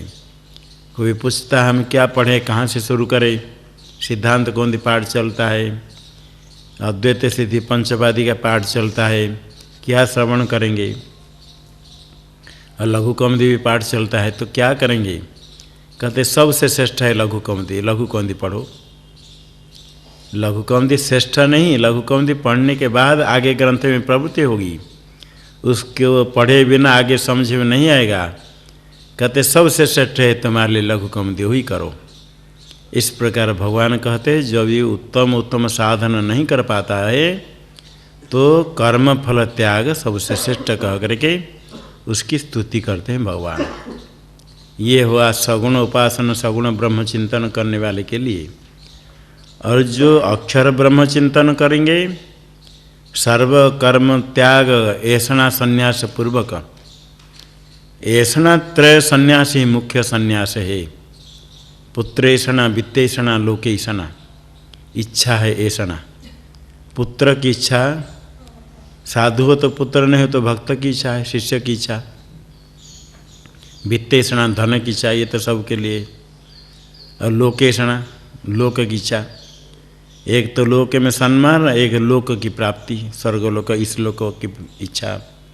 ये तीनों ऐषणा का त्याग। ऐषणा त्रय सन्यासी मुख्य सन्यासी। जो परब्रह्म प्राप्ति साक्षात्कार चाहते हैं, ये सब इच्छा का त्याग करना पड़ता है। केवल सम्यक दर्शन में उनकी निष्ठा करनी है। ब्रह्माकार वृत्ति का प्रवाह श्रवण मनन करने के पश्चात अहम अस्मि परम ब्रह्म ऐसे निश्चय निरंतर रहे। ये ज्ञान योग का मार्ग श्रेष्ठ है। साक्षात ज्ञान होने से अमृतत्व मोक्ष की प्राप्ति होती है।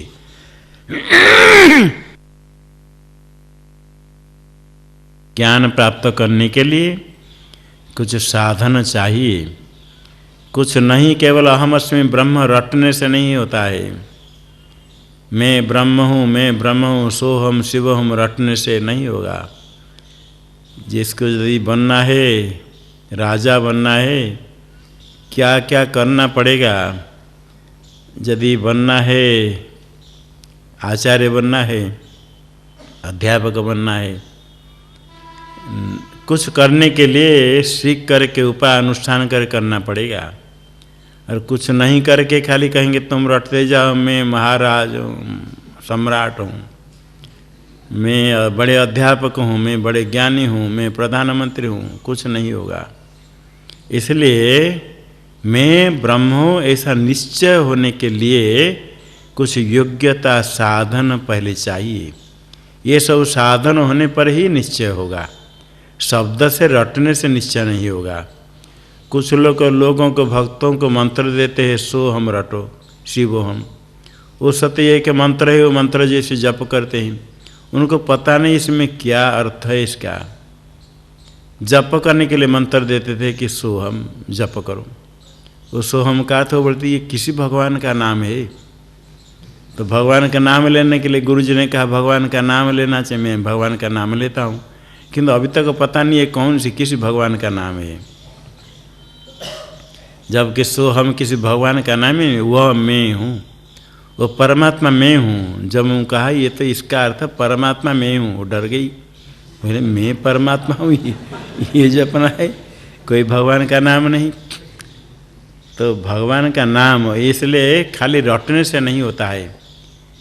ऐसे श्रद्धा से कुछ भी यदि कहे भगवान में मन लगे तो श्रद्धा का फल अलग है। किंतु जिसको मंत्र समझ करके जप करता है उसमें शक्ति नहीं, उससे फल नहीं होता है। मंत्र में शक्ति होती है। जो मंत्र शास्त्रीय है, गुरु दीक्षा पूर्वक उस मंत्र का जप करने से मंत्र में शक्ति होती है। और जो श्रद्धापूर्वक भगवान का नाम कुछ ले करके जप करे तो भी फलों को प्राप्त करता है। परमात्मा कृपालु है, कुछ भी नाम लेता है तो परमात्मा प्रसन्न हो जाते हैं, ये फल तो प्राप्त करते हैं। किंतु ज्ञान में मैं हूँ ऐसा सोचने से रटने से ज्ञान नहीं होता है। भगवान का नाम तो उल्टी सीधी कुछ ले तो भी भगवान प्रसन्न हो जाते हैं, किंतु ज्ञान नहीं होगा। रटते जाए, शब्द रटने पर ज्ञान नहीं होता है, साधन चाहिए। इसलिए ज्ञान का साधन आगे कहेंगे, अमानित्वम अदम्भित्वादि 13 अध्याय में कहेंगे। और यहाँ जो ज्ञानी है उनका कुछ धर्म कहते हैं। ज्ञानी में स्वभावत जो धर्म है साधक प्रयत्न पूर्वक अपने में रखे लाए तब ज्ञान प्राप्त करेगा। ये जो ज्ञान मार्ग में स्थित है, अक्षर ब्रह्म उपासना करते हैं, उनके लिए भगवान कहते हैं अद्वेष्टा सर्वभूतानां मैत्रः करुण एव च निर्ममो निरहंकारः समदुःखसुखः क्षमी।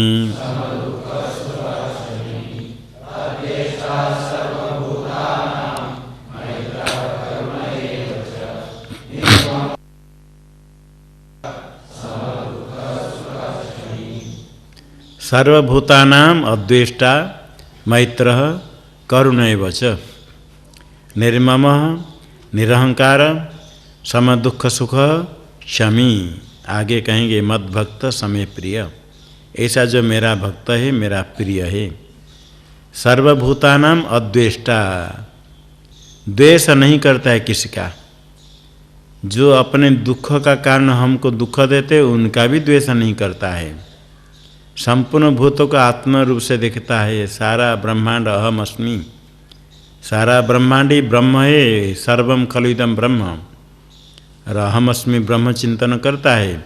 सर्वत्र अहम अस्मि से चिंतन करता है, किसी का भी द्वेष नहीं करता है। द्वेष तो भिन्न में होता है, अपकारक में।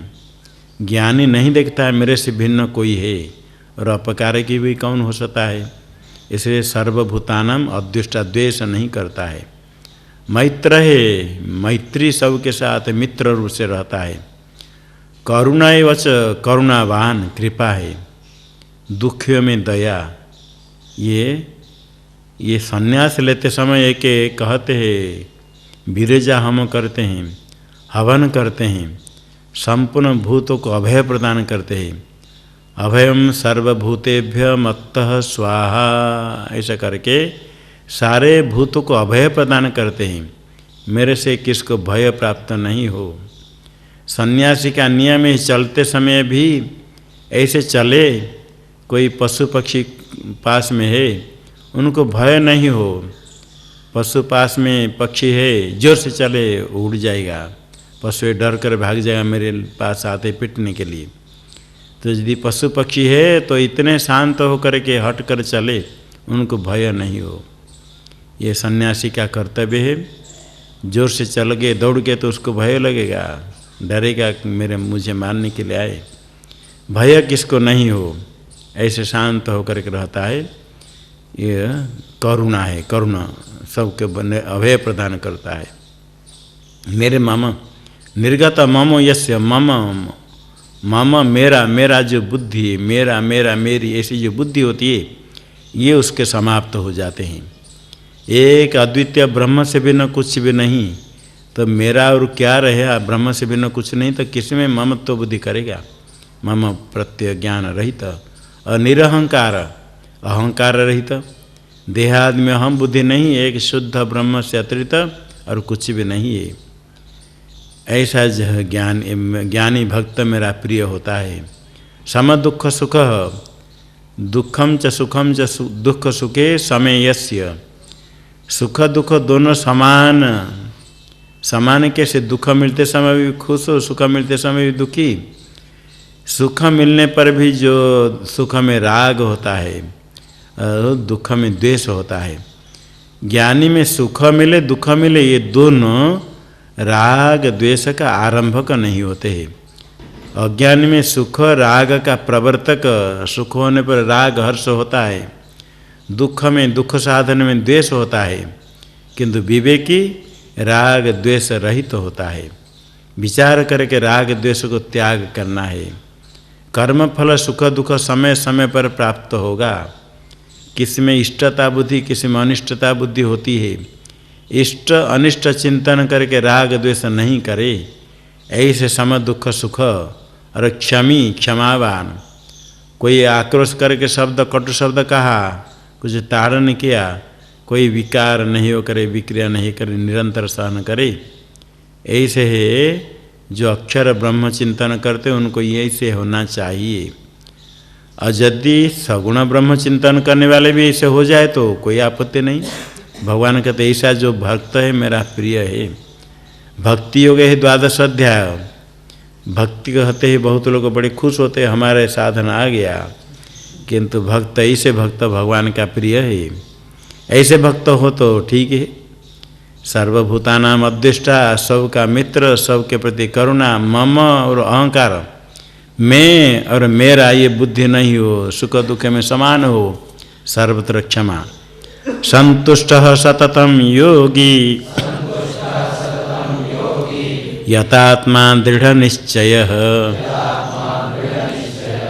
मय्यर्पित मनो बुद्धिरि, यो मद्भक्त समे प्रिय।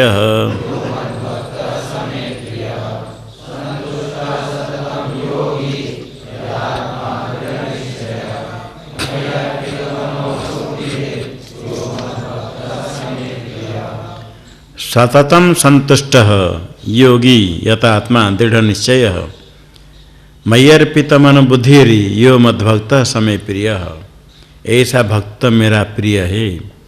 भगवान के 4 प्रकार भक्त में से ज्ञानी तो आत्मेव में मतम तेषां ज्ञानी नित्ययुक्त एक भक्ति कहा। प्रियो ही अत्यर्थ, ज्ञानी मेरा प्रिय है, मैं भी उसका प्रिय हूँ। ज्ञानी भक्त को भगवान ने प्रिय कहा था, वही मत भक्त में प्रिय भगवान यहाँ कहते हैं। सततम संतुष्टम, निरंतर संतुष्ट है। भोजन कर लिया, जो प्राप्त इष्ट मिल गया तो संतुष्ट सब तो हो जाते हैं, ये ऐसा नहीं। सततम संतुष्ट, निरंतर। देह धारण करने के लिए साधन प्राप्त हो नहीं हो, स्वल्प मिला, अच्छा मिला, बुरा मिला, तो भी संतुष्ट है। जो मिला ठीक है, प्रसन्न होकर के। योगी योग अनुष्ठान करता है, समाहित है। यथात्मा, यत आत्मा यस्य संयत स्वभाव, दृढ़ निश्चय वैश्य। परमात्मा आत्मा अनात्मा विषय में निश्चय दृढ़ है। अक्षर ब्रह्म व्यापक चिंतन करके उसमें निश्चय दृढ़ है। संशय है तो निश्चय नहीं रहेगा, तो चिंतन नहीं बनेगा। मय्यर्पित मनोबुद्धि, मन और बुद्धि, मनश्च बुद्धिश्च मनोबुद्धि। मैं अर्पिते मनोबुद्धिरस्य, जिसका मन और बुद्धि मेरे में अर्पित है, समर्पित है, अर्पण कर दिया, मेरे में लगा दिया, मेरे विषय भी मन में से चिंतन करता है, बुद्धि भी निश्चयात्मिक बुद्धि भी अर्पण कर दिया, मेरा ही निर्णय, मेरा ही विषय में शास्त्र चिंतन करके निर्णय करता है, मन मेरे में लगा दिया, ऐसा जो भक्त है मेरा प्रिय है। भगवान ने पहले कहा था, प्रियो ही ज्ञानिनो अत्यर्थम अहम सच मम प्रिय। मम प्रिय कहा था ज्ञानी। सप्तम अध्याय में कहा था, उसका ही विस्तार है, ज्ञानी मेरा प्रिय है।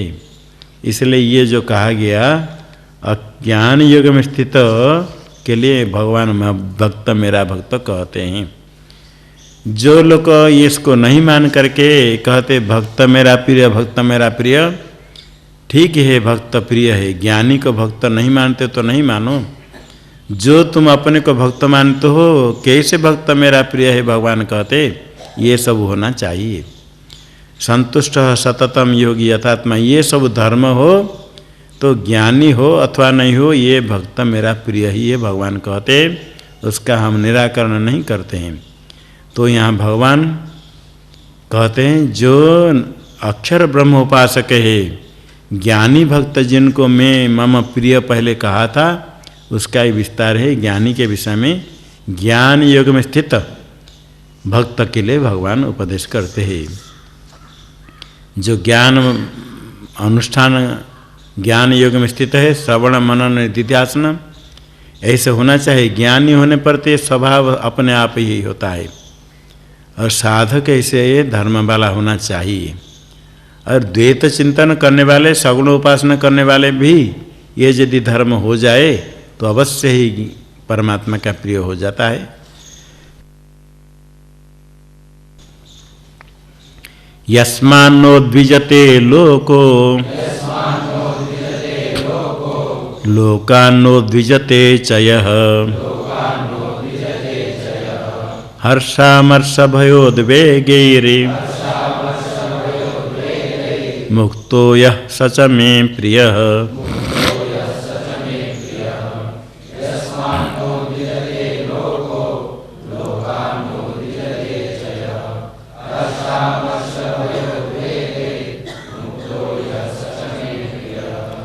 लोको यस्मात् न उद्विजते, यश्च लोकात् न उद्विजते, यह हर्षामर्ष भयोद्वेगैर्मुक्तः स च मे प्रियः। यस्मात् लोको न उद्विजते, जिस से साधक से सवेषणा का त्याग करके परमात्मा चिंतन करने वाले से लोक उद्वेग को प्राप्त नहीं करता है, तप्त नहीं होता है, संचलित नहीं होता है, भय नहीं करता है। जिससे भय उद्वेग को प्राप्त नहीं करता है, वो अपने साधन में शांत है, किसी को कष्ट नहीं देता है। सन्यासी के लिए नियम भिक्षा के लिए जाते हैं, तो भी भिक्षा ग्रहण करते समय भी लोगों को कष्ट नहीं हो। जिसके पास कुछ जिसके परिवार में 2-3 व्यक्ति खाने का है, 2-3 व्यक्ति है परिवार में, वहाँ जाकर यदि पेट भर खा लिया उनको भूखा रहना पड़ेगा। इसलिए कहते हैं मधुकरी वृत्ति, थोड़े थोड़े लेना। बहुत भोजन है तो भी एक के घर से पूरा भोजन नहीं ले। कुछ लोगों का ऐसा अभ्यास है आजकल, ये भिक्षावृत्ति का लोप हो गया। महात्मा लोग को कम ही लोग को भिक्षा करते हैं। लोग में ऐसे खाद्य खाते हैं तो महात्मा को नहीं दे सके, ये सब कुछ कारण है। तो भी जो भिक्षाटन करने वाले जब जाते हैं उनके घर में बना हुआ रोटी तो इतने ला कर देंगे, लेवल महाराज जी इतने रोटी दिखा देंगे, किंतु 100 रोटी तो खा नहीं सकते। नहीं है, इसमें एक लेंगे, एक हमको दे दो। सब्जी दाल सो लेगा तो थोड़ा सा जो चाहिए स्टल ले लिया। देखते हैं लाल लाल दिखता है कि नहीं चाहिए।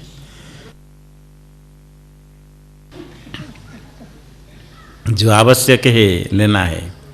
लोग देने वाले सब दे सकते हैं, अधिक भी दे सकते हैं। 5-7 घर से एक एक रोटी ले लिया, 5-7 रोटी बहुत अधिक है।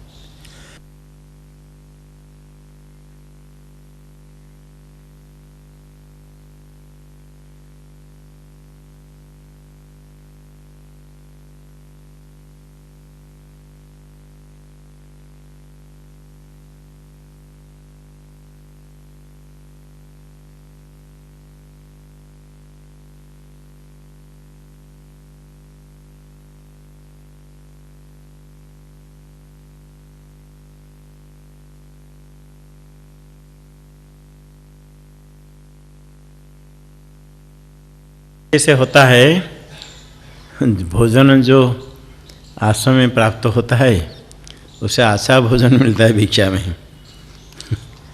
जहाँ 5-7 घर जाएंगे तो 5-7 प्रकार सब्जी मिलेगी, कहीं कढ़ी, कहीं पकौड़ा, कहीं मीठा। कुछ महात्मा ऐसे होते हैं तो भिक्षा करने के बाद किसी आश्रम में भोजन नहीं कर पाएंगे।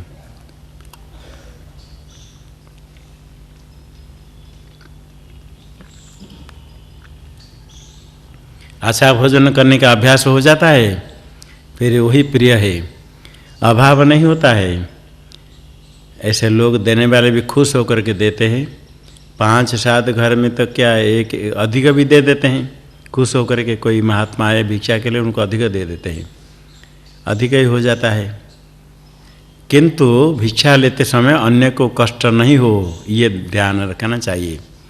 भिक्षा करने के लिए समय कहते हैं धुआं बंद हो गया, भोजन बनाना बंद हो गया, सब लोग खा लिए, बाद में गए है तो एक रोटी दे दो, तो ऐसे कष्ट नहीं दे। यस्मान उद्विजते लोको। और वहाँ जाकर पहुँच जाएंगे, कहेंगे हम भोजन नहीं करते, अन्न नहीं खाते।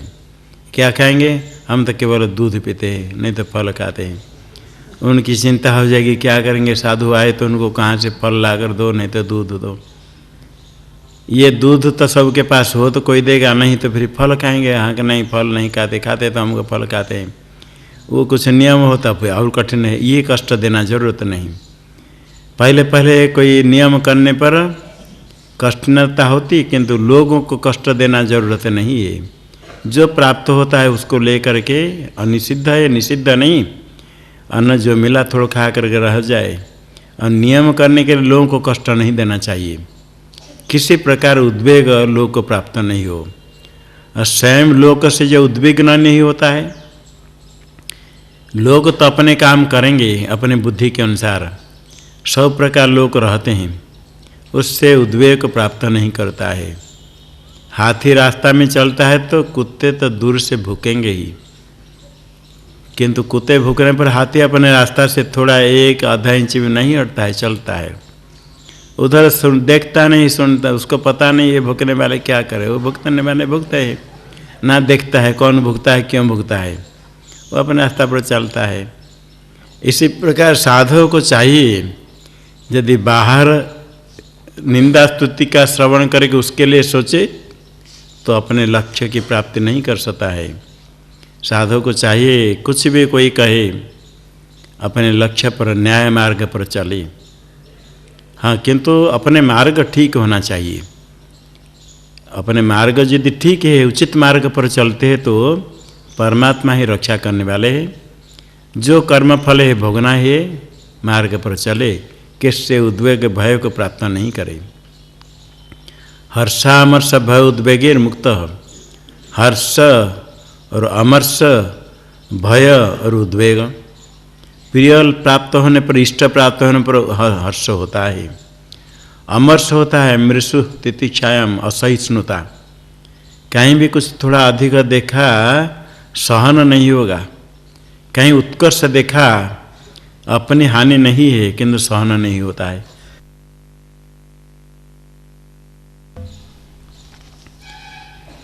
कहीं कोई उत्कर्ष हो गया किसी प्रकार, किसी की हानि नहीं है, उसने कुछ नहीं छीना ले लिया, किंतु अन्य लोग सोचते हमको ये मिलना था, इसको क्यों मिल गया, बस उसके विरोधी शत्रु।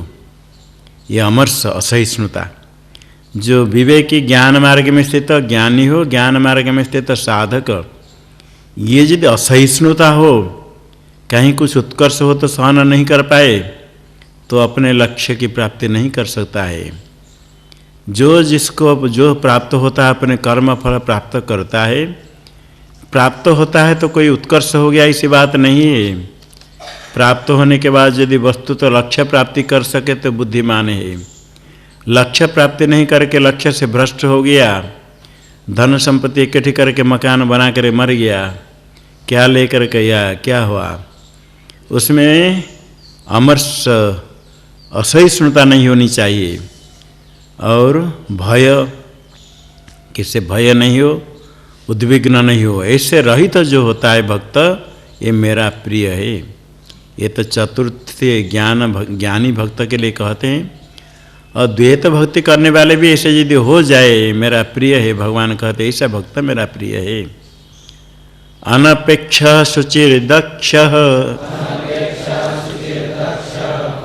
अनपेक्ष शुचिर दक्ष, उदासीनो गतव्यथः, सर्वारंभ परित्यागी, यो मद्भक्तः स मे प्रियः।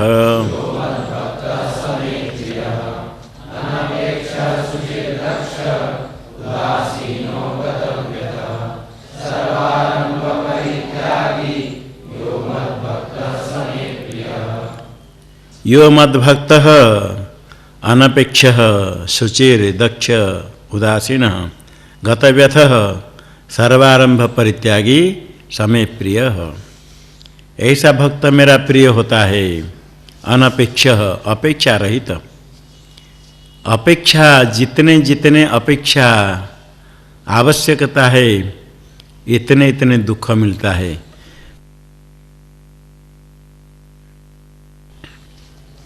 जितने कम आवश्यकता हो इतने सुखी होता है। ये साधक स्वयं ही अनुभव करे।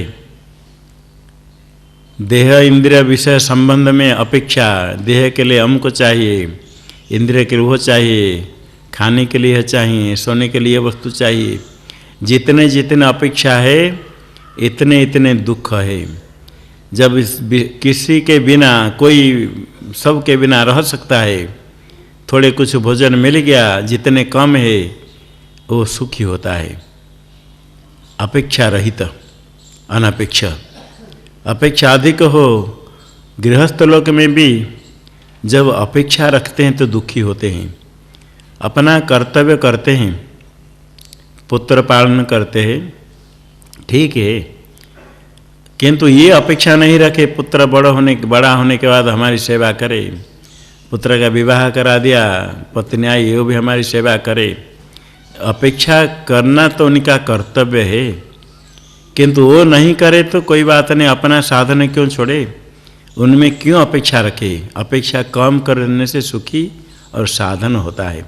दूसरे से कुछ भी अपेक्षा नहीं रखे, कोई ज़रूरत नहीं। आपने कुछ किया तो अच्छी बात है, उसको नहीं सोचे मैंने इसे किया किंतु वो मुझे पूछता नहीं, मैंने इतने किया, आजकल वो अपने को बड़ा मानता है। आप उससे कुछ अभी अपेक्षा नहीं रखो तो आप सुखी है। जो अन्य से किसी प्रकार अपेक्षा रखता है दुखी होता है। अनपेक्षा बिल्कुल स्पृहा इच्छा रहित कहीं भी, और शुचि है, पवित्र है। ये पवित्रता है कि आवश्यक है।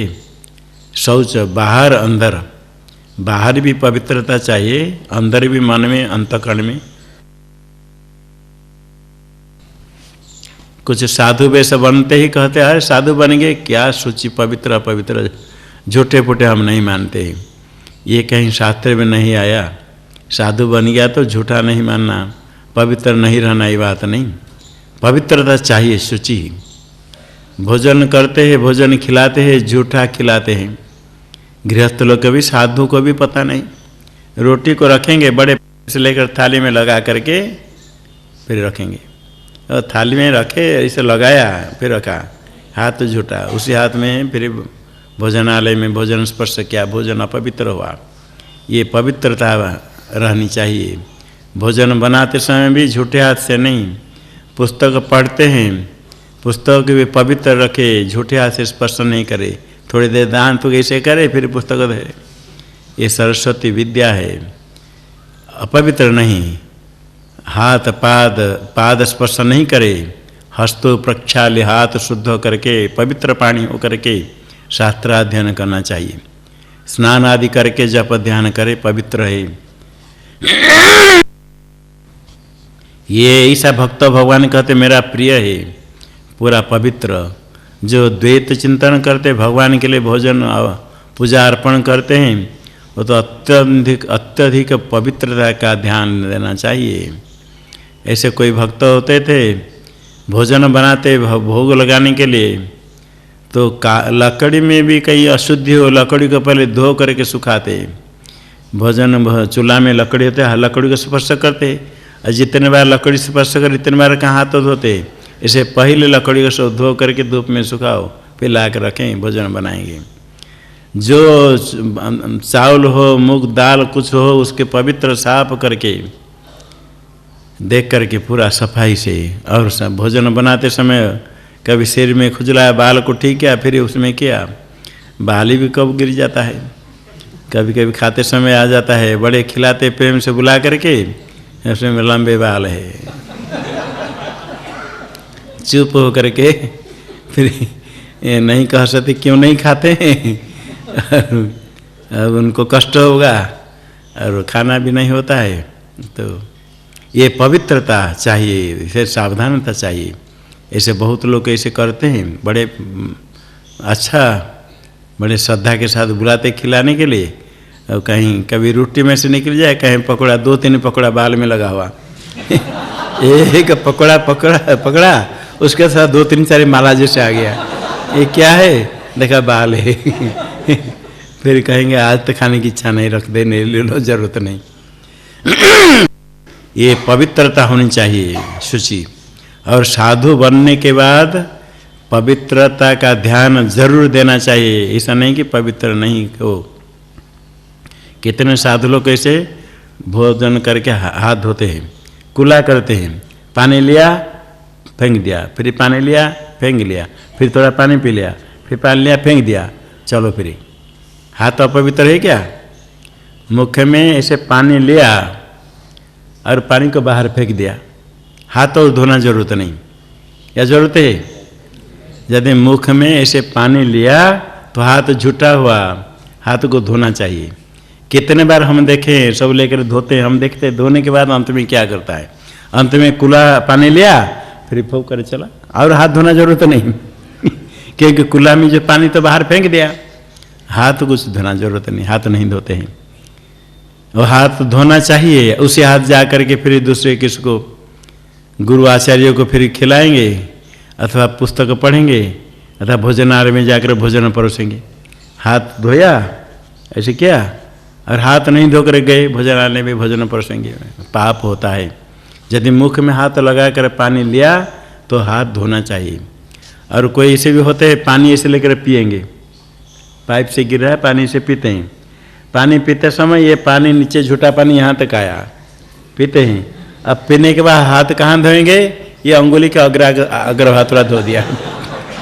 अब धोते समय इतने धोकर चले, क्या मैं बताया किसी महात्मा को, आप पीते हैं यहाँ से यहाँ तक गया पानी, और झूठा पानी यहाँ तक गया, और धोते समय इतने आधा इंच 1 इंच पानी में थोड़ा हाथ देखा दे, यहाँ तक भी नहीं धोया, ये भी नहीं धोया, इतने धो दिया। विचार करके पवित्रता पर ध्यान देना चाहिए। ऐसे बाहर अंदर पवित्रता है। जब स्थिति अच्छी हो जाती है, परमस्थ स्थिति, उस समय वो पता नहीं चलता है। पवित्र अपवित्र ने अपने स्वरूप में स्थित स्वरूप चिंतन करता है, उसका ध्यान ही नहीं रहता है, अलग बात है। जानबूझ करके कोई अपवित्र रह जाएगा तो लोग मानेंगे बड़े अच्छी स्थिति में है। कुछ लोग ऐसे मानते, हम एक साधु के पास गए थे, वो बिल्कुल दान तो नहीं करते, स्नान भी नहीं करते, झूठा भी नहीं मानते, अर्थात बड़े सिद्ध महापुरुष है ना, जो दान तो नहीं करे, दांत भी साफ नहीं करे, भोजन के बाद हाथ नहीं धोए, और वो स्नान भी नहीं करे, और ब्रह्मज्ञानी जरूर है। ये लक्षण नहीं इसको देख करके निर्णय करने का, वो नहीं है कि जानबूझकर अशुद्धि रहना, वो ठीक नहीं। शौच शुचि दक्ष है, जो कर्तव्य है समझ करके समझना और प्रभुत्व होना चाहिए, ये दक्ष है, समझ कर करना। और उस समय पर नहीं करके बाद में करें, हाँ आप पहले बताए नहीं तो हम कर लेते। समय उपस्थित होने पर करना चाहिए, किस समय क्या करना चाहिए, ये दक्ष है।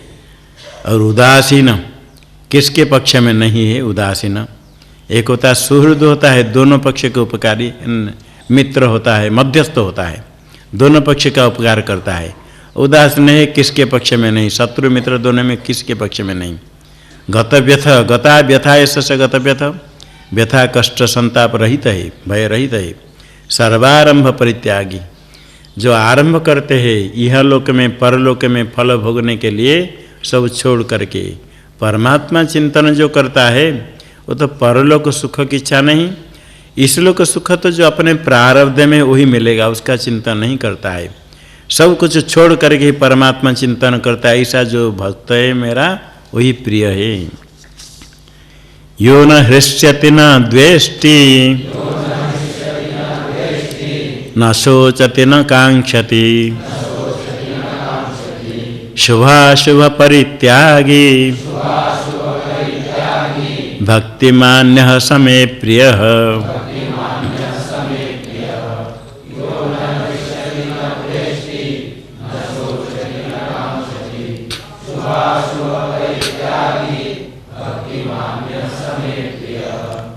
यो न हृष्यति न द्वेष्टि न शोचति न कांक्षति, यह भक्तिमान शुभाशुभ परित्यागी समय प्रिय। हर्ष को प्राप्त नहीं करता है, प्रिय प्राप्त होने पर भी, इष्ट प्राप्ति होने पर हर्ष को प्राप्त करते सब, किंतु ऐसे साधक भक्तिमान मेरा प्रिय है जो इष्ट प्राप्त होने पर भी हर्ष नहीं, बराबर रहता है। अनिष्ट प्राप्त हुआ तो भी द्वेष नहीं, शोक नहीं करता है। सब इष्ट के वियोग प्रियो के वियोग होने पर शोक होता है, अनिष्ट प्राप्ति होने पर शोक होता है, किंतु शोक नहीं करता है। न कांक्षति, इच्छा भी नहीं करता है, अप्राप्त वस्तु इसकी प्राप्ति हो जाए ऐसे इच्छा नहीं करता है। सारे वस्तु प्राप्त होने पर क्या होगा, यदि अपने लक्ष्य परमात्मा की प्राप्ति नहीं हो, इसलिए छोटी छोटी वस्तु की इच्छा नहीं करे, परमात्मा की इच्छा करे दर्शन के लिए। शुभाशुभ परित्यागी, शुभ अशुभ कर्म पुण्य पाप कर्म परित्याग करना जिसका स्वभाव है। पाप कर्म निषिद्ध कर्म कभी नहीं करता है भक्त ज्ञानी साधक, और पुण्य कर्म करते समय फल इच्छा रहित है। किसी फल के लिए, लोक के लिए, ख्याति के लिए, नाम के लिए, स्तुति के लिए कुछ नहीं करता है। जो करता है कर्तव्य समग्र करता है, फल इच्छा रहित होकर के परमात्मा को अर्पण करता है, नहीं तो कर्तव्य समझ कर करता है। ऐसे भक्तिमान यह समय प्रिय, ये मेरा प्रिय है। सम शत्रौ च मित्रे च तथा मानापमानयोः, शीतोष्ण सुख दुःखेषु समः संग विवर्जितः।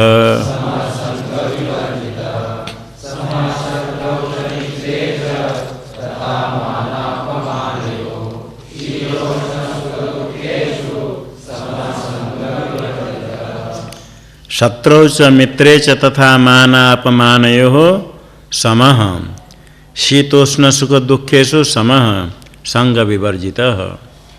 शत्रु में मित्र में मान में अपमान में बराबर है। शत्रु में द्वेष नहीं, मित्र में हर्ष नहीं, पक्षपात नहीं। सम्मान प्राप्त हुआ तो भी बराबर, अपमान प्राप्त हुआ तो भी बराबर। शीतोष्ण सुख दुखेषु समः, शीत हो उष्ण हो सुख हो दुख प्राप्त होने पर निर्विकार चित्त है, समान है। ये तो स्वभाव से प्राप्त होते ही ये सब को प्राप्त होता है, सब को सहन करना पड़ता है। मान अपमान शीत उष्ण सुख दुख ये तो कर्म फल अपने आप प्राप्त होगा, समान रहता है। संग विवर्जित, किसी के साथ आसक्ति संग नहीं है सर्वत्र। इस प्रकार ज्ञानी हो भक्त हो कोई भी हो, ऐसे भक्त परमात्मा का प्रिय है। अद्वैत चिंतन करे, द्वैत चिंतन करना उसमें कोई आपत्ति नहीं है, भक्त है। किंतु इसी प्रकार भक्त भगवान को प्रिय है। तुल्य निंदा स्तुति मौनी संतुष्टो येन केनचित् अनिकेतः स्थिरमतिर् भक्तिमान में प्रियो नरः।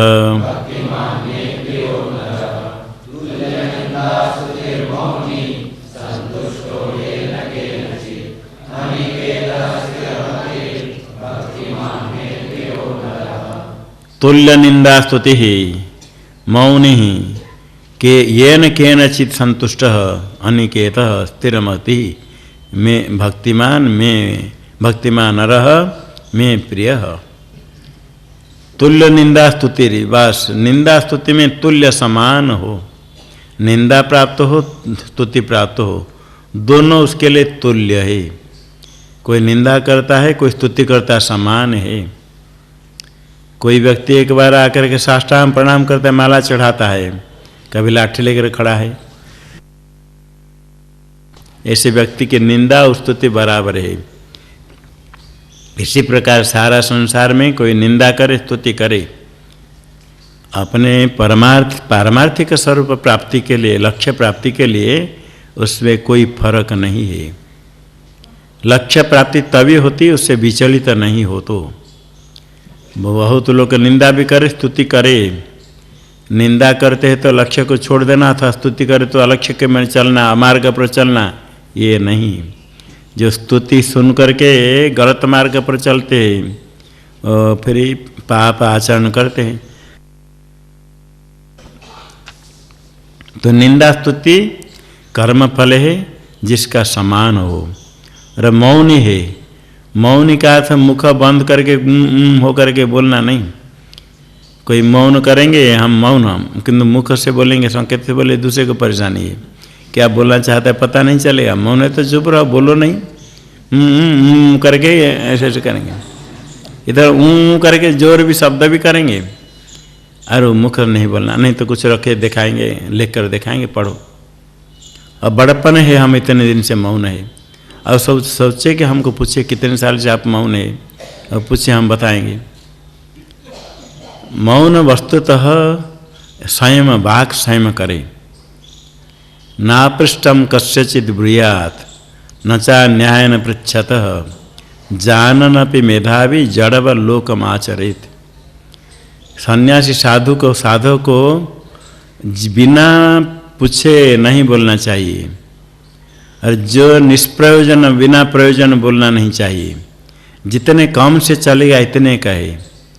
कभी कभी ऐसे कुछ लोगों का अभ्यास होता है बोलने के लिए, जो आवश्यक हो उसको नहीं बोल करके उसको बोलने के लिए अनावश्यक बहुत बोलेंगे। पहले बताओ क्या कहना चाहते हैं, बोल रहा हूँ कह करके इधर उधर घुमाएंगे। तो कुछ है, कोई एक किसके लिए बताना चाहता था, उस दिन जाते समय और गाड़ी में धक्का लग गया, तो कहाँ है मैं बताता हूँ करके वो अभी हॉस्पिटल में या घर में, उसको नहीं बताती। 3-4 बार पूछा, अरे बताओ कहाँ है, मैं स्वामी जी बोल रहे हूँ। उधर से गए, ये झोला पार हुए, उसके बाद वहाँ गए, उसके बाद टेम्पो पकड़े, उसके बाद ऐसा हुआ, रास्ता में एक व्यक्ति, उधर जाने के बाद ऐसे, ये लंबा बोलता है। फिर गाड़ी में धक्का लग गया, धक्का लगे तो क्या करेंगे, कहाँ लेंगे, उधर जाएंगे हॉस्पिटल लिए, ऐसे ऐसे बोलता। अभी वो है कहाँ इसको नहीं बताते। धक्का लग गया, अभी कहाँ है बताओ, हॉस्पिटल तो लिया था, हॉस्पिटल में है, घर में है, ये नहीं बता करके 10-15 मिनट कुछ सुनना है। वो आवश्यक नहीं, जितना आवश्यक उसको कहना चाहिए। ये मौनी संयम वाक, केवल वाक नहीं, सब इंद्रिय का संयम करे, मन का भी संयम करे। मौन रहते तो वाणी से नहीं कहे, मन से भी चिंता नहीं करो, और मन से तो मुख रखे बंद, ये इच्छा है अन्य लोग से व्यवहार भी करे, और अन्य लोग हमसे पूछे, हम लिख कर दिखाए और पढ़ो, तो कहेंगे मौन ये लिख कर दिखाए पढ़ो, और साथ में कोई रहेगा। वो सब आडंबर कोई ज़रूरत नहीं है, जितने आवश्यक इतने बोले, अनावश्यक नहीं बोलो, ठीक है। और यदि कभी मौन रहते हो तो ठीक है, कोई बात नहीं, किंतु दूसरे को कम से कम परेशान नहीं करें। दूसरे परेशानी हो जाता है, क्या कब बोलते रहे तो पता नहीं चलता क्या कहना चाहता है। तो वो एक शब्द आप कहने से वो समझ लेगा, और उसको कुछ कहते जाओ वो ये कहेगा अमुक अमुक 2 3 4 5 कहते कहते कहते कहते कोई एक शब्द निकल जाए, कहे हूँ। ये मौन है, मौन है संयम, वाक संयम करना चाहिए। वाक संयम का अर्थ ये, जहाँ भी हो जब बोलना है स्पष्ट बोले, जिस प्रकार दूसरे को ज्ञान हो जाए। ये मौन का अर्थ नहीं कि जब बोलना पड़े उस समय आधा अंदर रहे आधा बाहर निकले, वो भी परेशानी, दूसरा क्या बोलता है। 2 बार 3 बार पूछो तो भी पता नहीं चलेगा क्या कहना, ऐसे दिखा देगा। पहले क्या कह रहा पता नहीं, क्या कहना चाहते हो, इसको फेंकू रखू, ये क्या कहना चाहते हो, कुछ कहा पता नहीं, क्या कहा।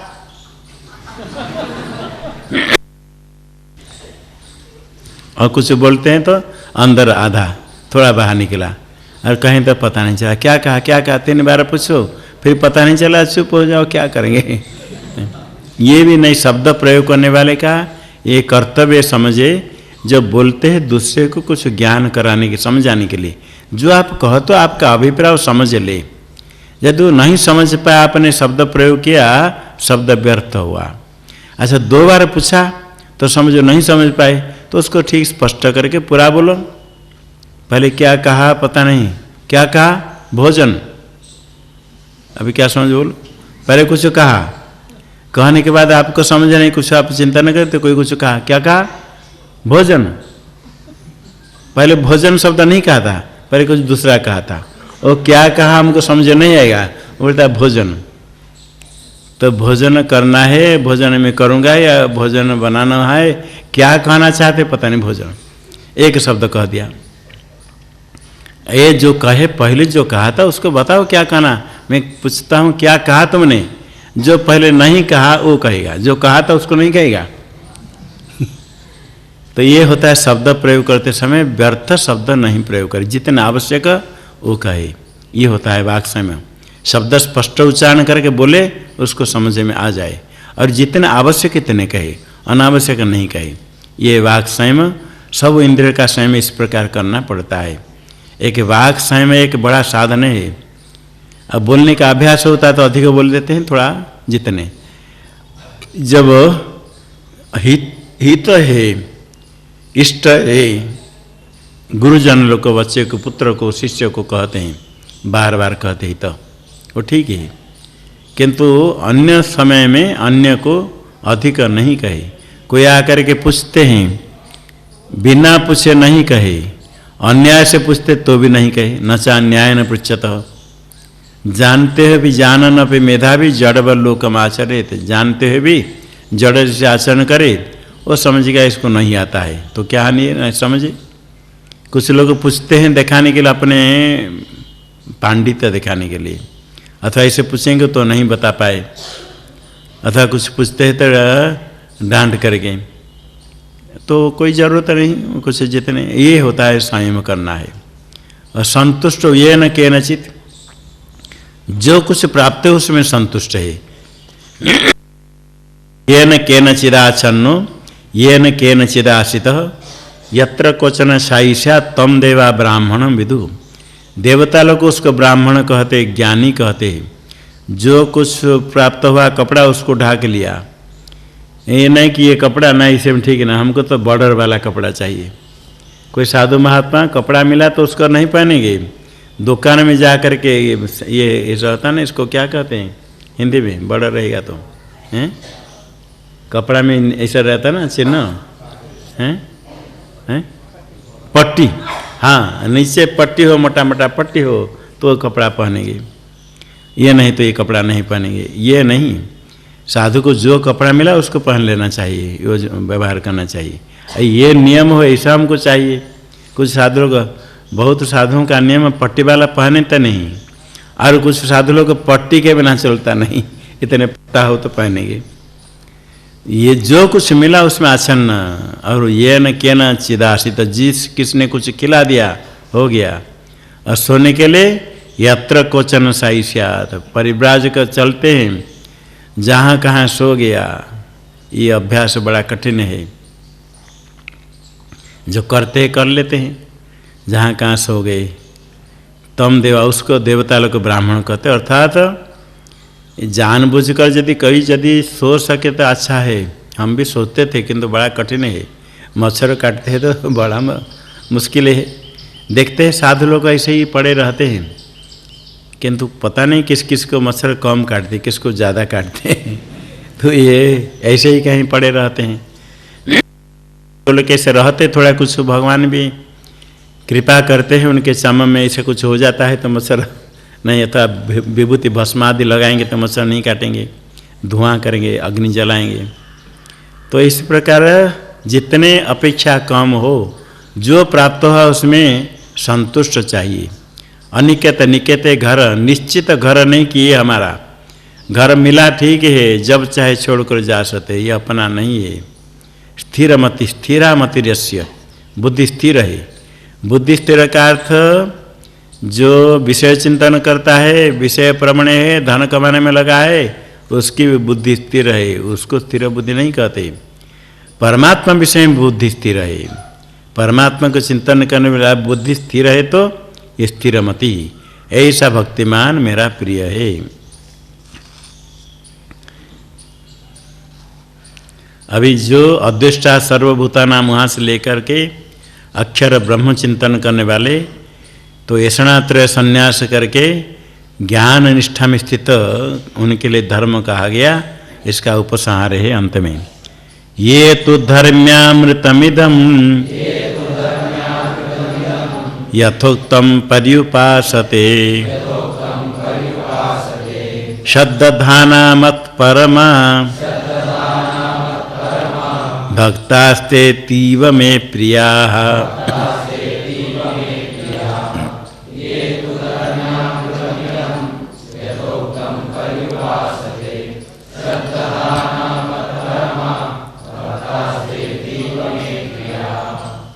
ये तो भक्ता शब्दधाना मत्परमा यथोत्तम इदम धर्म्यामृतम परिपासते ते में अतीव प्रिया।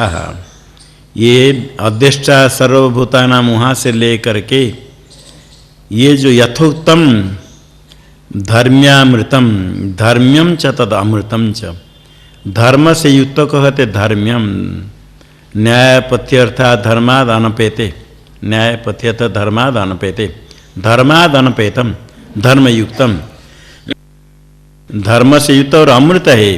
अमृत तो मोक्ष प्राप्ति का है, तो होने से अमृत, जो मैंने कहा श्रद्धाना, श्रद्धालु होकर के मत परमा, अहम परमो ये शाम, निरतिशय गति में ही हूँ, मुझे प्राप्त करने के लिए जो भक्ता यथोक्तम परिपासते, परित उपासते, निरंतर उसमें स्थित है, ऐसे ही करते हैं, वो मेरे अत्यंत प्रिय है। भगवान ने कहा था प्रिय हुई ज्ञानी न अत्यर्थम, जो कहा था असच मम प्रिय, उसका उपसंहार किया, ऐसे ज्ञानी भक्त मेरा प्रिय अत्यंत प्रिय है। जैसे जैसे मैं कहा ठीक ऐसे ऐसे जो अनुष्ठान करे श्रद्धालु होकर के, मुझे परम गति समझ करके मेरा अत्यंत प्रिय है। ये जो कहा गया इसलिए कहा गया, जो मुमुक्षु है, मुमुक्षु को यही सब अवश्य ही ऐसे होना चाहिए। जो परम प्रिय भगवान का बनना चाहता है, विष्णु के प्रिय धाम को जानना चाहता है, यत्न पूर्वक यही से अनुष्ठान करना चाहिए। अध्यष्टा सर्वभूतानाम से लेकर के यहाँ तक जैसे भगवान ने कहा, ये धर्म होने पर परमात्मा का अत्यंत प्रिय होता है, तो मुमुक्षु ऐसा बने, ऐसा अनुष्ठान करे। यत्न पूर्वक ये अनुष्ठान करने पर, अपने से ही ये सब धर्म आने पर तब परमात्मा की प्राप्ति होती, परमात्मा का साक्षात्कार हो जाता है। ये भक्ति योग समाप्त हुआ। 12वां अध्याय। इति श्रीमद् भगवत गीतासु उपनिषत्सु ब्रह्म विद्यायां योग शास्त्रे श्री कृष्णार्जुन संवादे भक्ति योगो नाम 12वां अध्याय।